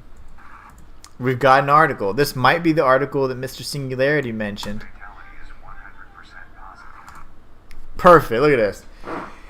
Wow. Okay, so here at 4 minutes and 11 seconds, man, he definitely likes stopping at 11 seconds. 4 minutes, 11 seconds. We have family attacked by harvester while hiking. Yep, this might be the article that Mr. Singularity is talking about. Family attacked by harvester while hiking. That is not good. That makes me not want to hike anymore, that's for sure. I love going on walks and stuff, nature walks. Authorities refuse to handle the harvester, only putting up warning signs to the public, I think is what it says. Wow. So authorities are kind of worthless. Refuse to handle harvester. Only put up warning signs. That is ridiculous. That sounds like something would happen here. Well, let's go ahead and take a screen print of this as well. We're collecting all of these because once I understand the full picture, I want to put it all together. I love doing lore and theories on my main channel. This is actually my smallest channel, and I'll be honest, it's one of the most fun I have doing content on. It's so much fun. So once I figure out the story, I would like to actually put it all together in one like concise video, kind of documenting everything that we've discovered so far. I'm currently working on my Happy Meat Farms video on the main channel, which is the Inhuman 1. That channel is going to have the breakdown of the full lore for all the analog horrors and ARGs that I experience. Inhuman Live, which is this current channel, that's where you're going to see all my live, theory crafting and my reactions to it and how I kind of piece it together, my thought process and all that. And of course, it's unscripted. I'm just kind of going through. This is like a legitimate response to my first time viewing these things. So I'm trying to put it together, and then I obviously do a little bit more research after the fact. Look at my notes, things like that, and then we can put it all together. But so far, I mean, this is incredible. This is just as good as Happy Meat Farms, easily. And I'm really happy that I kind of went the direction of the analog horrors and stuff because it's just fun. I'm used to doing video game challenges and things like that and guides and whatever on this channel, lore and all that stuff for video games on my main channel. But it's just nice to have something that's a little bit different. ARG is still, in essence, augmented reality game, right? So it's still a game in my eyes. So it's still really fun, and it just adds more variety to our, the videos that we can cover. So I really like it, and I'm having so much fun with it, and I hope you guys are too. I like it. The best thing you can do is avoid encountering a harvester in the first place. So the best way to not die is to avoid being anywhere near it. If you are hiking, take note of any warnings or signs saying that there are harvesters. Harvester crossing. You also notice an abundance of lush, ground-dwelling plants in a forested area, and there are no signs of wildlife. See, here's the thing, though. Here's the thing. See, like the documentaries are there's little. I mean, obviously we've seen contradictory evidence almost every single time, but yeah, you could see the lush green area, right? If it's probably like super vibrant and thick foliage and whatever else, it's possible, right? But that could also be indicative of just an area that hasn't been touched by human hands. Now you have an area that, okay, they're saying it hasn't been grazed upon yet, and they showed a picture of a rabbit. Well, remember the smaller predators can still kind of go at it. They can roam pretty freely, even in a field that is kind of, I guess, around or nearby or being monitored by a harvester. So it'd be more so like, I don't know if you I don't even know what would be a good sign, because a larger predator, a prey animal, as they were starting to eat, they'd immediately get consumed. So maybe you'd see like disturbance in the soil, like a big chunk of missing dirt or something. And it seems I might be. You are incredibly helpful, my friend. Not only are you helpful because you're giving so much insight, Mr. Singularity, but you're also just really fun. It's so much more fun to engage with somebody else, so we can kind of bounce off ideas. You clearly are much more knowledgeable in the Vita Carnis species than I am. This is my first time seeing it, but you are an expert for sure. So you're incredibly helpful, and it makes it so much more fun because we're able to interact, and that's why I like streaming. I moved from Twitch to here. This channel was initially a streaming channel, 100% live everything, years ago when I started it, and then I moved to Twitch and made this one more like guides and VODs and stuff. But then on Twitch, I never really grew, and it didn't really ever pan out like I wanted it to. So I came back, and now I'm just doing everything on YouTube, and I feel like it's so much more fun. I can't wait to where I can have more people engaging, and it just, like I said, it makes it so much more of a rich experience, kind of experiencing it all together for the first time especially. But yeah, you're awesome, man. Oh, hold on, I saw you say something. A lot of remains will create more plants. Yeah, you're right.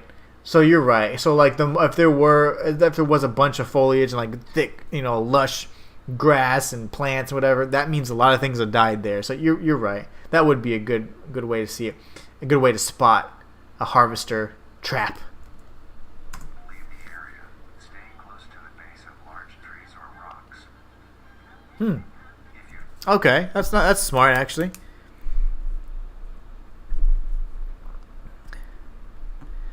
Avoid lush foliage. Stay near base of trees or boulders, I guess. I like it. find yourself in the middle of a harvester ground, do not panic. Some movements may activate the tendrils and will inject you. Although a harvester is rather forgiving, do not risk any skittish movements. Remain calm. If you have any objects with considerable heft, like No sudden movements. And remember, do not panic. Even though there's a creature that's pretty much like an underground octopus thing that'll eat you alive and you'll just bleed out for hours. Don't worry about it. He did say something about if you have heavy things like maybe clothing, I bet it's kind of like tremors, You can make a sound off in the distance and it can feel the pressure and the weight, and it might try and attack these other items. coats, backpacks, or full water bottles, gently take that object and lightly toss it towards the hull.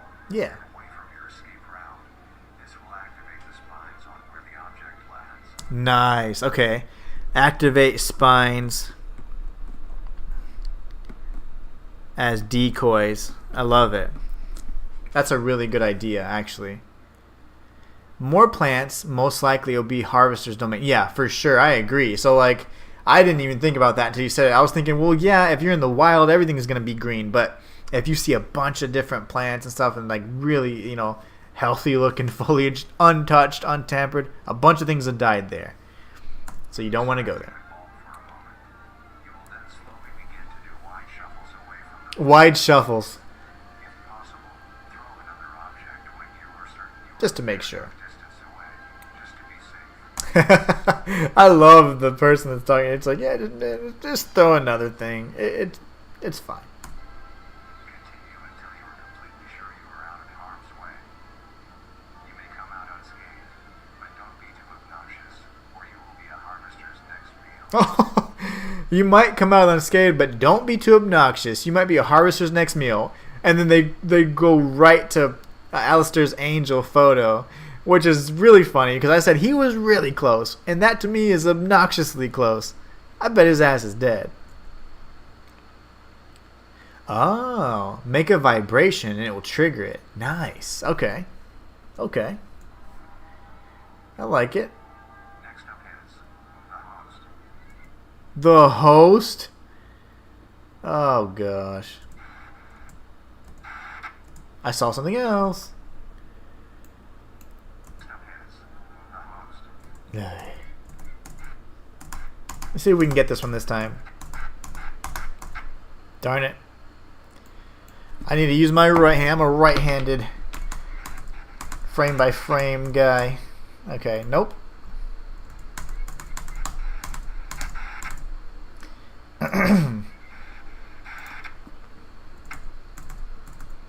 I passed it again.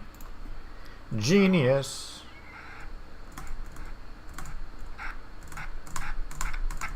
Ooh, I was so close.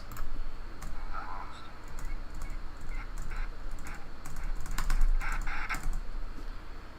Well, I'll be darned.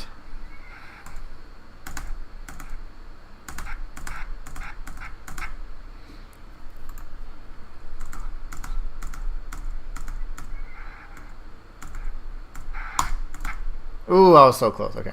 We'll get it. It's not an exact science. Unfortunately, there's no way for me to actually move like frame by frame. So I have to stop it manually, which makes it really tough. Oh! First try. So at 5 minutes and 39 seconds, we have yet another image. I'm going to screen print this because that was hard to get. Oh, that's really hard to read. Something about a time of hardship. Okay. This is creepy already. I like it.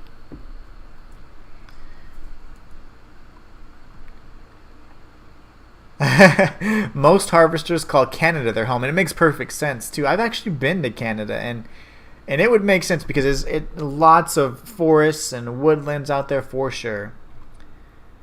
The host. My first message had something to do with it. Uh-oh. Where there is death, there is meat snakes. But you're probably talking about your very first message that you sent to me on the first stream. Most likely. And that, I remember, had something to do... Oh, gosh, it was really witty. I'll have to take a look. Something about flavors and whatever else. That was really funny. I loved our conversation. Okay, let me just enhance this a bit. I gotta be able to read it. It's not that easy to read. We'll enhance it. I'll zoom in, and then we will save it down. During a time of hardship, I'm assuming. Really hard. Something about inland. The others were struggling. Okay. And something like there was barely any food to go around, I'm assuming. They would go gather whatever probably they could find. So essentially it looks like so now whatever these creatures or people are, I mean, they're struggling. They're experiencing some sort of hardship. I need to shrink this down. And so there's a shortage of food apparently.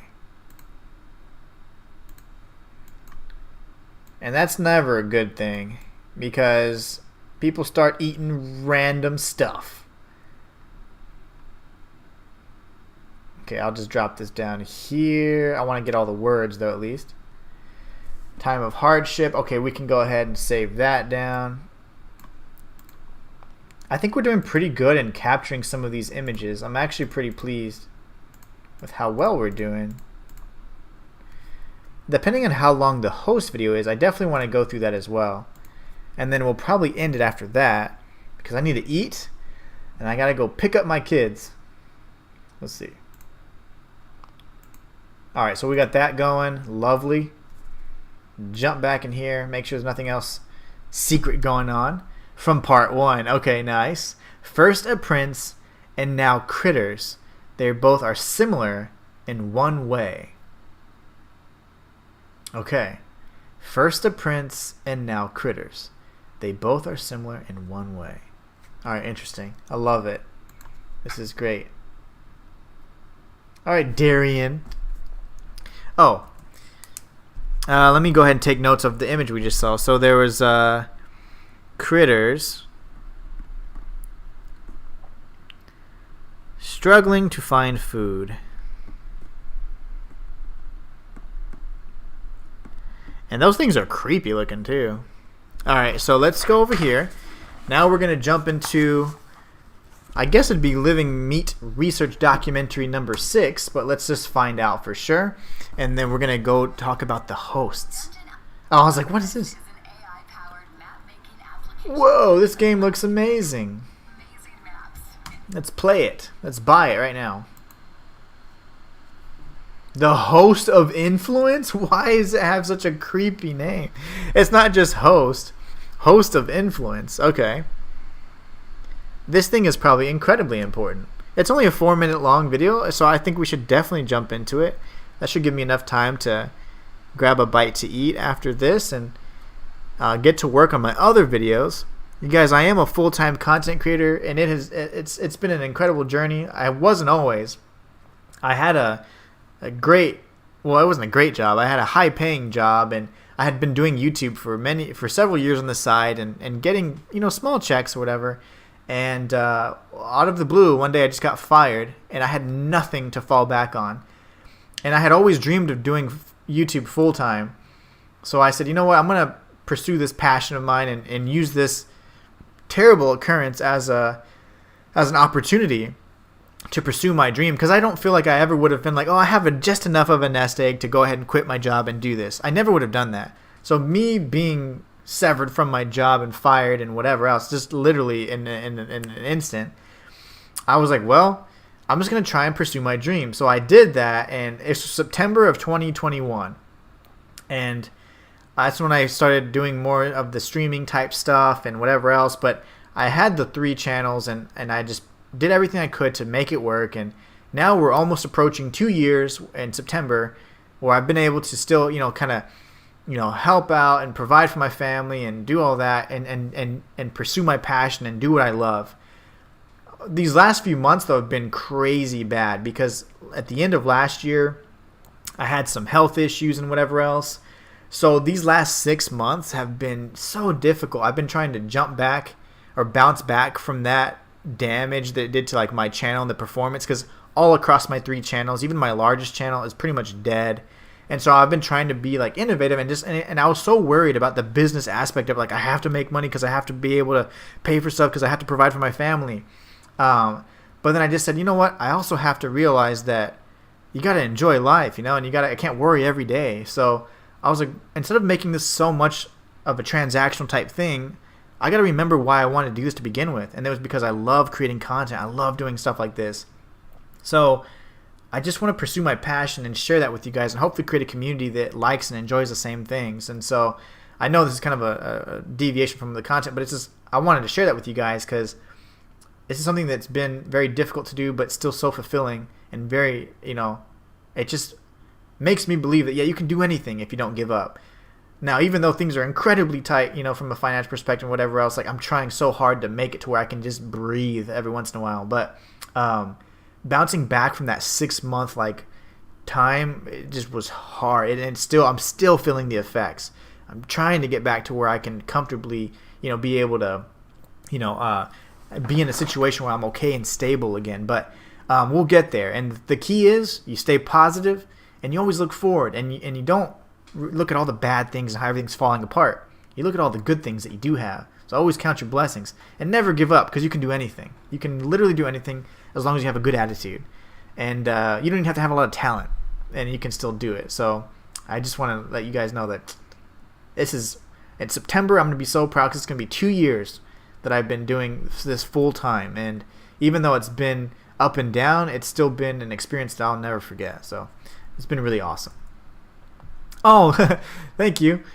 I'll be sending a... Oh, nice. Thank you so much. Okay, so Mr. Singularity is just giving, giving, giving. Okay, so the last 2 documentaries are the most important.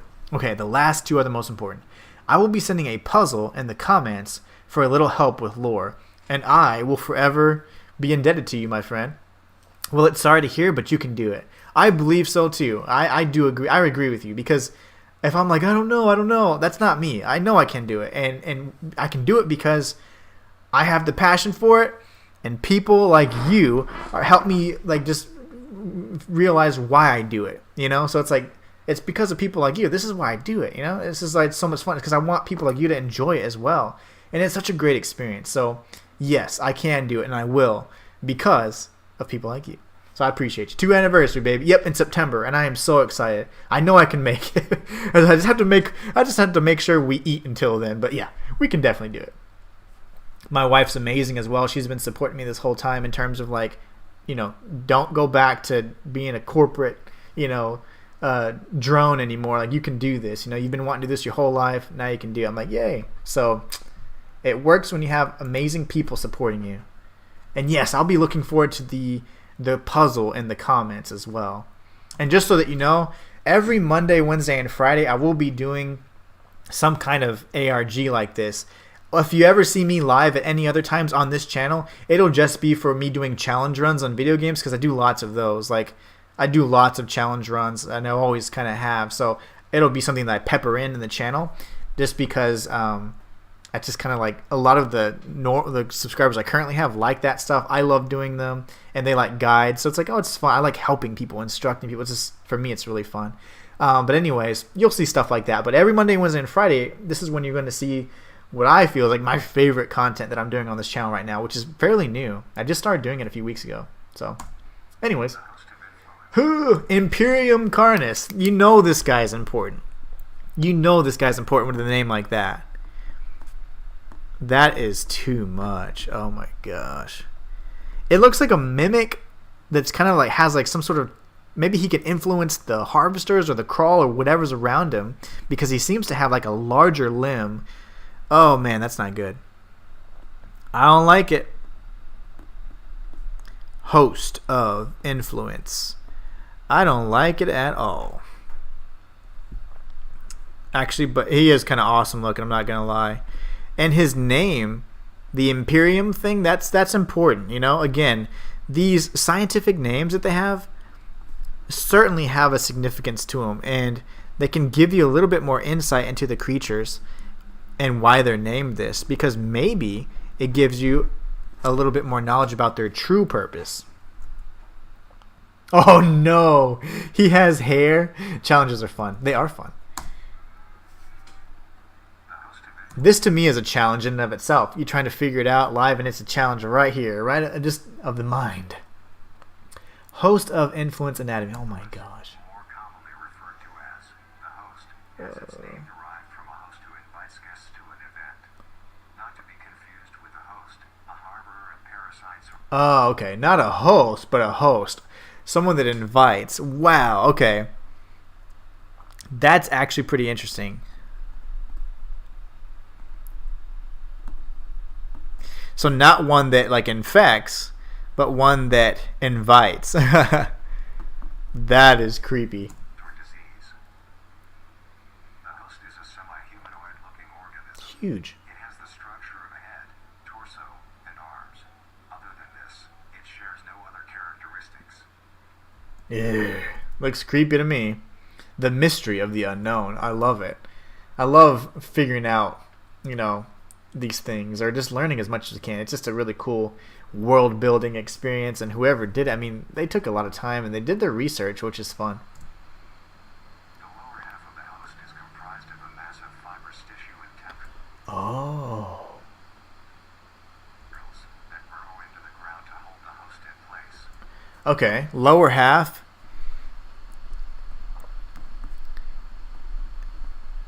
is bunch of tendrils. Let me hear with that part one more time. Massive fibrous tissue and tendrils Okay. fibrous tissue and tendrils that burrow into the ground to hold the host in place. that burrow into the ground. That is terrifying. Instead of skin, the host is covered in muscular tissue fibers. Okay. So instead of having skin, they have muscular tissue fibers. Anonymous again, just taking all these photos. No skin. Covered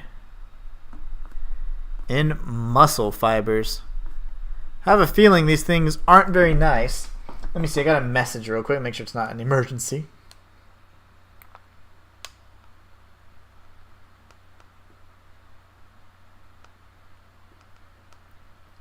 Alright.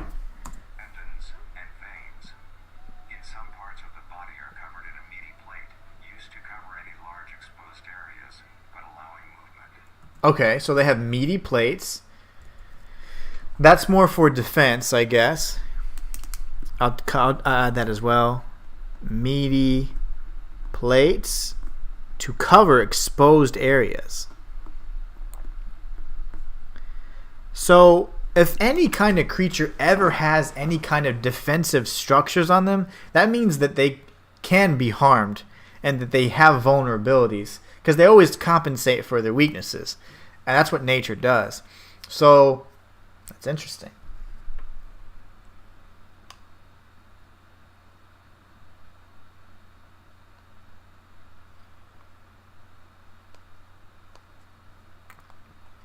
The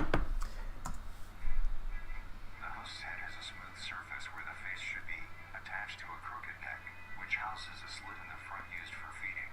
What? That's terrible. So, although it has a head-like structure, that's just there. The mouth is actually the neck. Oh my gosh. That's creepy. Like, how do you think of this stuff? So it has a mouth slit in the neck muscles. That is disgusting. What does this eat? Human flesh only. Sorry, I keep getting messages. Okay. All done. Actually, the host does not have hands, but has tendrils. Okay, so those arms were actually just tendrils. Note that all the photos are in snow-covered areas. Oh, you know, I saw it, but I didn't register that. That's important. Okay.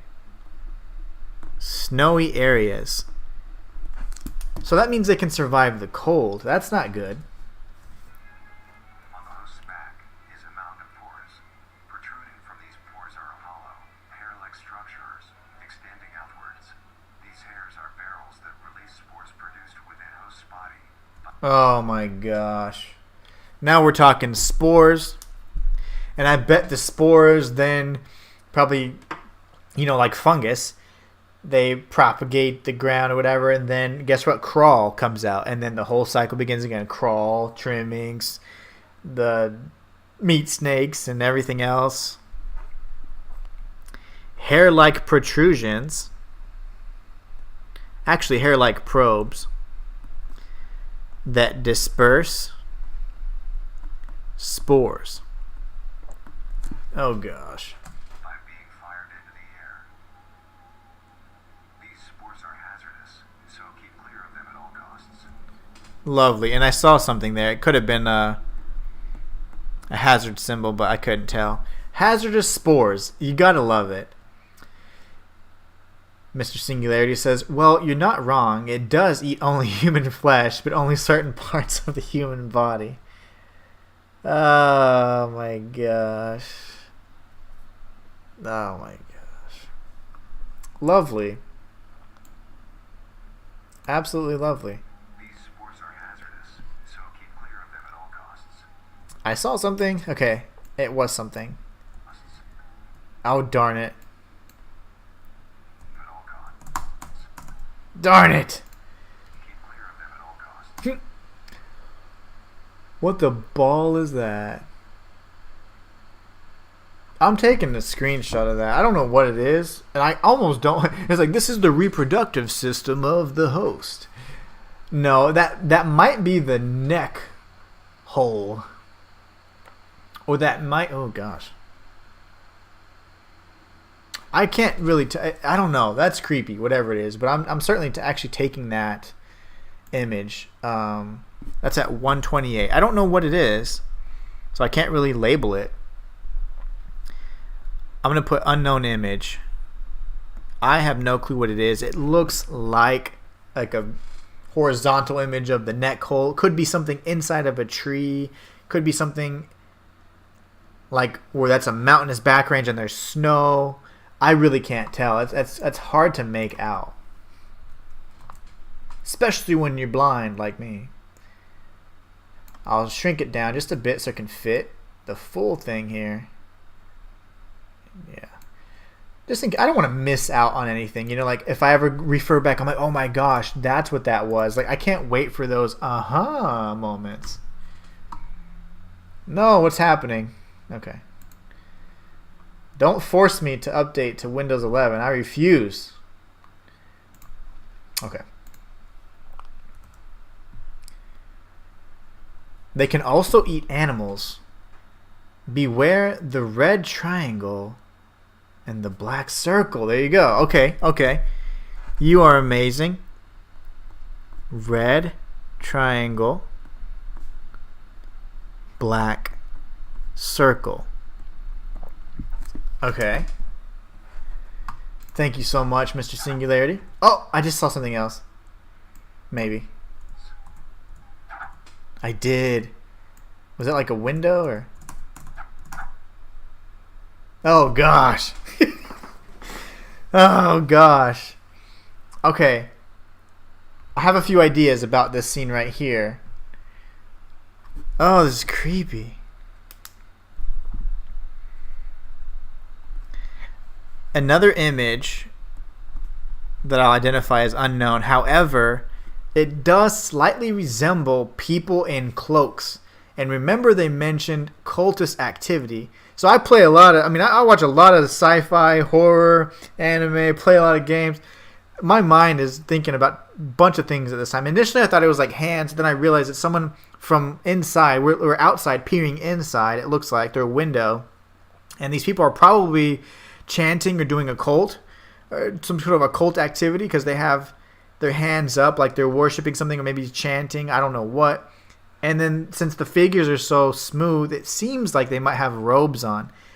That tied with the meat snake that grew up to, 40 meters, that was like pretty much the largest meat snake ever. They tied that to occult activity. So that could be, a part of this. And that could also be what this red triangle black circle is. Maybe is that their sign? Is that their symbol? Is that a mark of that curse that maybe the prince had that we keep referring to? I don't know. It bothers me to not have the corners in there, so I am going to shrink it down just a bit. I'm a bit of a weirdo when it comes to stuff like that. I want to brighten this up just a bit. Yeah, I don't know. That's what it looks like to me. Again, my knowledge is incredibly limited. I never look things up ahead of time or anything like that. I like to do everything legitimate. So my knowledge is just whatever my conclusions are. I'm just jumping to conclusions because I don't know. It could be anything. I'm grasping at straws, but who knows? It could be important, especially since it's hidden in this image. It's probably gonna be significant at some point when we get the full picture together. Darian, oh my gosh, that was you. I didn't know you replied. Thank you so much. I had no clue that was actually you, man. Thank you so much for stopping by. I just read it and I was thinking the whole time that it was Mr. Singularity over here. Hope you have a great day, Darian. And thank you so much, Mr. Singular, for clearing that up. I had no clue. I was just reading the comments. So, oh man, so cool for you to stop by. I'm loving Vita Carnis. This is amazing. Amazing, amazing. Absolutely love it. And I'm just trying to do my best to figure it out just one piece at a time, Finding all the secret images and all the hidden imagery and whatever else, it's a treat. Only found in North America. Obtaining Only found in North America. Hold on. Did I hear that right? That's scary. Obtaining it That's where I'm at. in North America costs.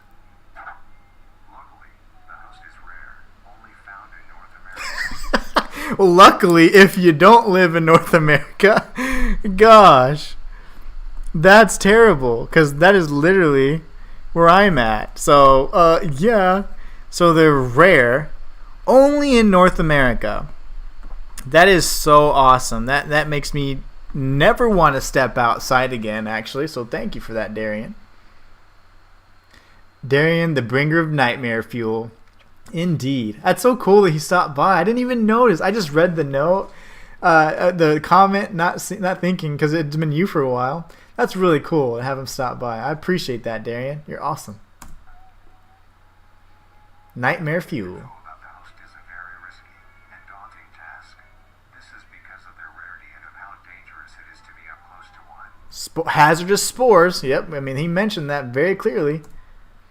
That's the anonymous photographer that keeps, or Esther, right? The one that just keeps taking all the risks. The source released by a host is very dangerous when inhaled. A host will release a cloud of spores into the air, which will be picked up by wind and carried great distances. If an organism inhales the spores, the particles will find their way into the organism's brain. Oh no! Now we're talking fungal, like the parasites that can control possibly humans, or it's funny, but kind of like Last of Us style and whatever else. We have plenty of examples of mushrooms and funguses and things like that already impacting us, like as psychotropic substances, and that means like drugs. Like you take psychedelic drug, whatever, right? You psilocybin, whatever, you consume it. It impacts your brain, right? Now, it doesn't control you or force you to do anything, right? But it definitely impacts certain judgment centers of your brain, the creative parts of your brain, and you can start really like seeing things from a completely different perspective because of this, fungus that you've consumed or ingested. So it's not too far to believe that. I mean, there are also kind of the different funguses or parasitic funguses in particular that can control, certain creatures like ants, whatever else. There's a really cool cycle where one is like, it's the slime that it gets in the slime that a snail has, and then the snail that's really attractive to ants, and then ants eat it, and then the birds eat the ants, and it just keeps going, and it's a huge cycle. Anyways, that stuff's real. So to think that something like this could happen, I mean, especially just by inhaling it. Not only is it hazardous, so it might harm you already, but if you survive, maybe you get controlled by it. And that's terrifying. So hazardous if inhaled. I don't like that, but I love it. And then spores travel to brain. That is not good. Let's see what happens when they reach your brain. That's the part I'm scared of. Cordyceps, yeah. Cordyceps, that cordyceps isn't nearly as terrible as people make. I mean, The Last of Us has made people hate it, but you can drink cordyceps tea and stuff like that. Just bring a gas mask and you'll be fine. That's actually not a bad idea. And infect them. An infected organism will show no symptoms of infection right away. Oh gosh. A couple hours after infection, the infected organism's behavior and thought process will change. The first symptoms that appear are: oh gosh. Here we go. Symptoms of infection. Lovely. restlessness, sluggish movement, numbness of joints, and lack of coordination. Oh my gosh, I'm infected. Just kidding. I'm just kidding. I'm coordinated. So stage 1, we have restlessness. These are like most signs of like the beginning of an onset of something that's not good. Sluggish movements, that's interesting. That means that it possibly impairs your motor. I forget what it's called. Pretty much your motor skills, right? Sluggish movements, numbness, lack of coordination. So it's definitely affecting like your ability to control your own body physically, which is neat.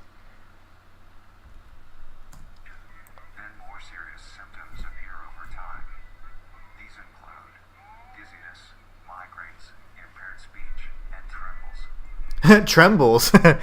So it's like now you're getting all fevery. Now I'll tell you right now, I suffered from migraines for the longest time, and I still do occasionally. Like I get a really good one, like probably once every 3 months or so. And gosh, it is one of the worst pains. Like I get nauseous, sensitivity to light, dizzy. I mean, I'm just like I just want to lay in bed, but then you can't really sleep because anytime you move your eyes, it's just so much pain. I hate it. Impaired speech. And the trembles. Nobody likes the trembles. If you or someone you know show these symptoms, contact Poison Control or Emergency Services. Okay. After a total of 6 to 7 hours after infection, the organism will cease all activities they were previously doing and begin to walk. Oh my gosh, that jump scared the mess out of me. I don't even know what that is. Okay, hold on. I did not mean to. I did that because I was like, oh gosh. My hand was on the keyboard, and as soon as I saw that. Okay, that was scary. 6 to 7 hours. I gotta take a screen print. I don't know if I'll ever be able to time that perfectly again. I don't even know what that is. It looks like someone with a pierced ear. I mean, I don't know. It could be anything. It could be a zoomed in picture of something. It's very hard to make out, and I love it. That is awesome. I love it. That freaked me out bad, actually. I'm not gonna lie. That was really scary. Okay. Not a lot we can do to this one. I don't want to. I mean, yeah, like I don't want to ruin the fidelity of the photo. I'll leave it as such. That scared the crap out of me. Not gonna lie. Okay, now we gotta back up a bit too. And then check comments. Doing and begin to walk. Oh, it's a footstep. Oh my gosh. And begin to walk. The direction. Wow, okay. No way. I already know where this is going. It literally is going to pull you towards the host, and the host is going to eat you. Activities they were previously doing and begin to walk. Alright, 2 minutes, 47 seconds. We have footage of infected. Oh my gosh.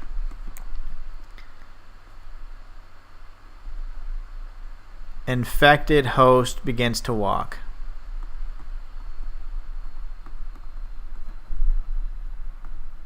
This is terrifying. I couldn't imagine.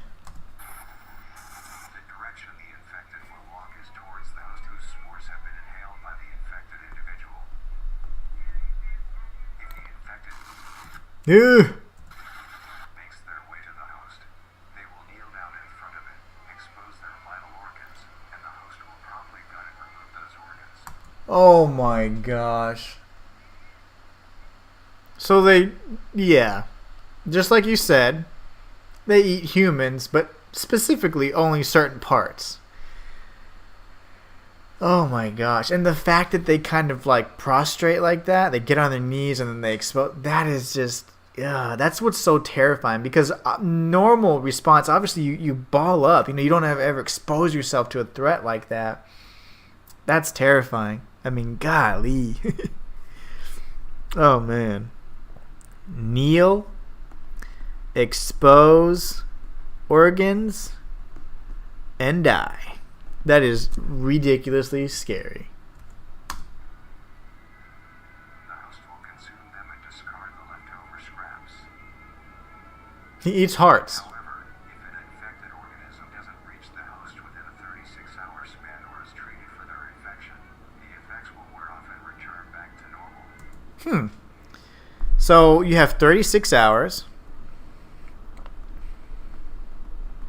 So 36 hours pass, and the infected is cured, which that means we have a cure for the spores, or does not reach the host. They return to normal.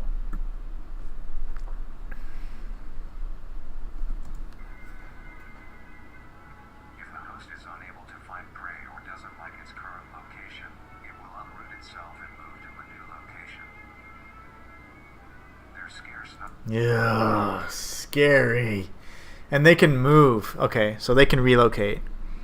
Able to relocate to find food. Ooh, I don't like that. Only known photos of a living host. As Mr. Singularity mentioned, they were in snow-covered areas, so we know that they're just in North America.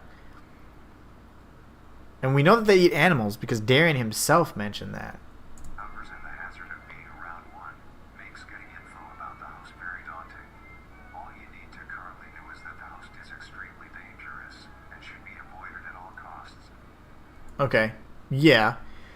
Those are terrifying because, unlike a mimic, which you can see coming, you're not going to see spores, right? And they can travel great distances, right? Please no more jump scares. Next, the monoliths. The monoliths? Now, Mr. Singularity said that the last two documentaries were the most important. So we're going to save those for last for sure. Let's make sure we don't get any additional hidden messages or anything like that in this particular documentary, and then we'll bring it to a close. I saw a beautifully clear image. Yes! I love it. So at 3 minutes, 53 seconds, we have, although one day the critters found the cave while searching for food, they found the prince in trance in his healing sleep. The critters were so awestruck and enchanted by the prince's magic. Uh-oh. Now here's the thing. They're looking for food. He's laying down. Now they're awestruck. They think, oh man, this dude's awesome. But they're also hungry. So what I'm afraid of is what if they start eating him while he's healing? And this is what causes that perversion of this healing sleep or whatever. Man, this is getting good. This is getting real good. I love this. Okay. So, the critters locate the prince while in his healing trance. That is just awesome. I am loving this. Okay. Very cool. Let's make sure there's nothing else.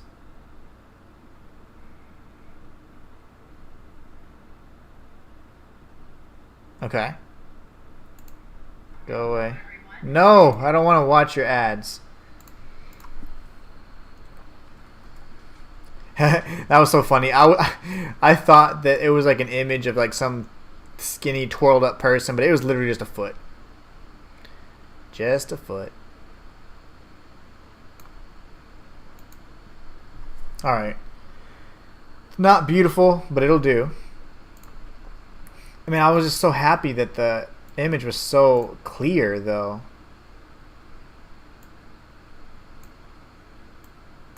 Okay, we're going to have to save this one down. I am so pleased with what we've covered today.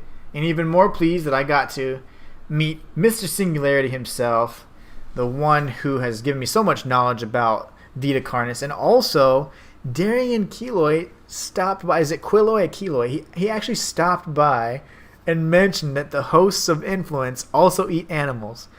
Now, who's to say? I don't know how important that is, but it's amazing that the creator of Vita Carnis actually stopped by my stream, which I know is not by any means something that everyone's like, heck yeah, this dude's got thousands of people watching. So excited and so grateful for that to have happened. That is a really cool experience.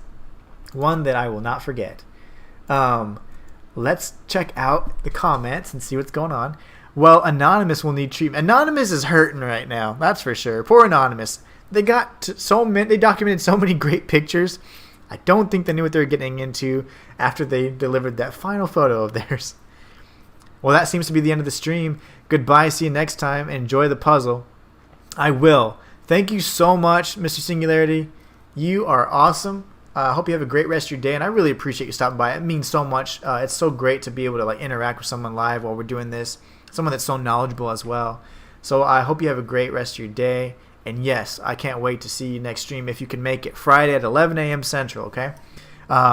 Big W when the creator came by. I know, that was so cool. I can't wait to look back on that and be like, this happened. This actually happened. So super excited about that. But anyways, you are awesome. Darian Keloy, thank you so much for stopping by today and making this awesome analog horror ARG experience that I can't wait to unfold all the way through to the end. So anyways, you guys are awesome. Hope you have a great rest of your day. And until next time, it's the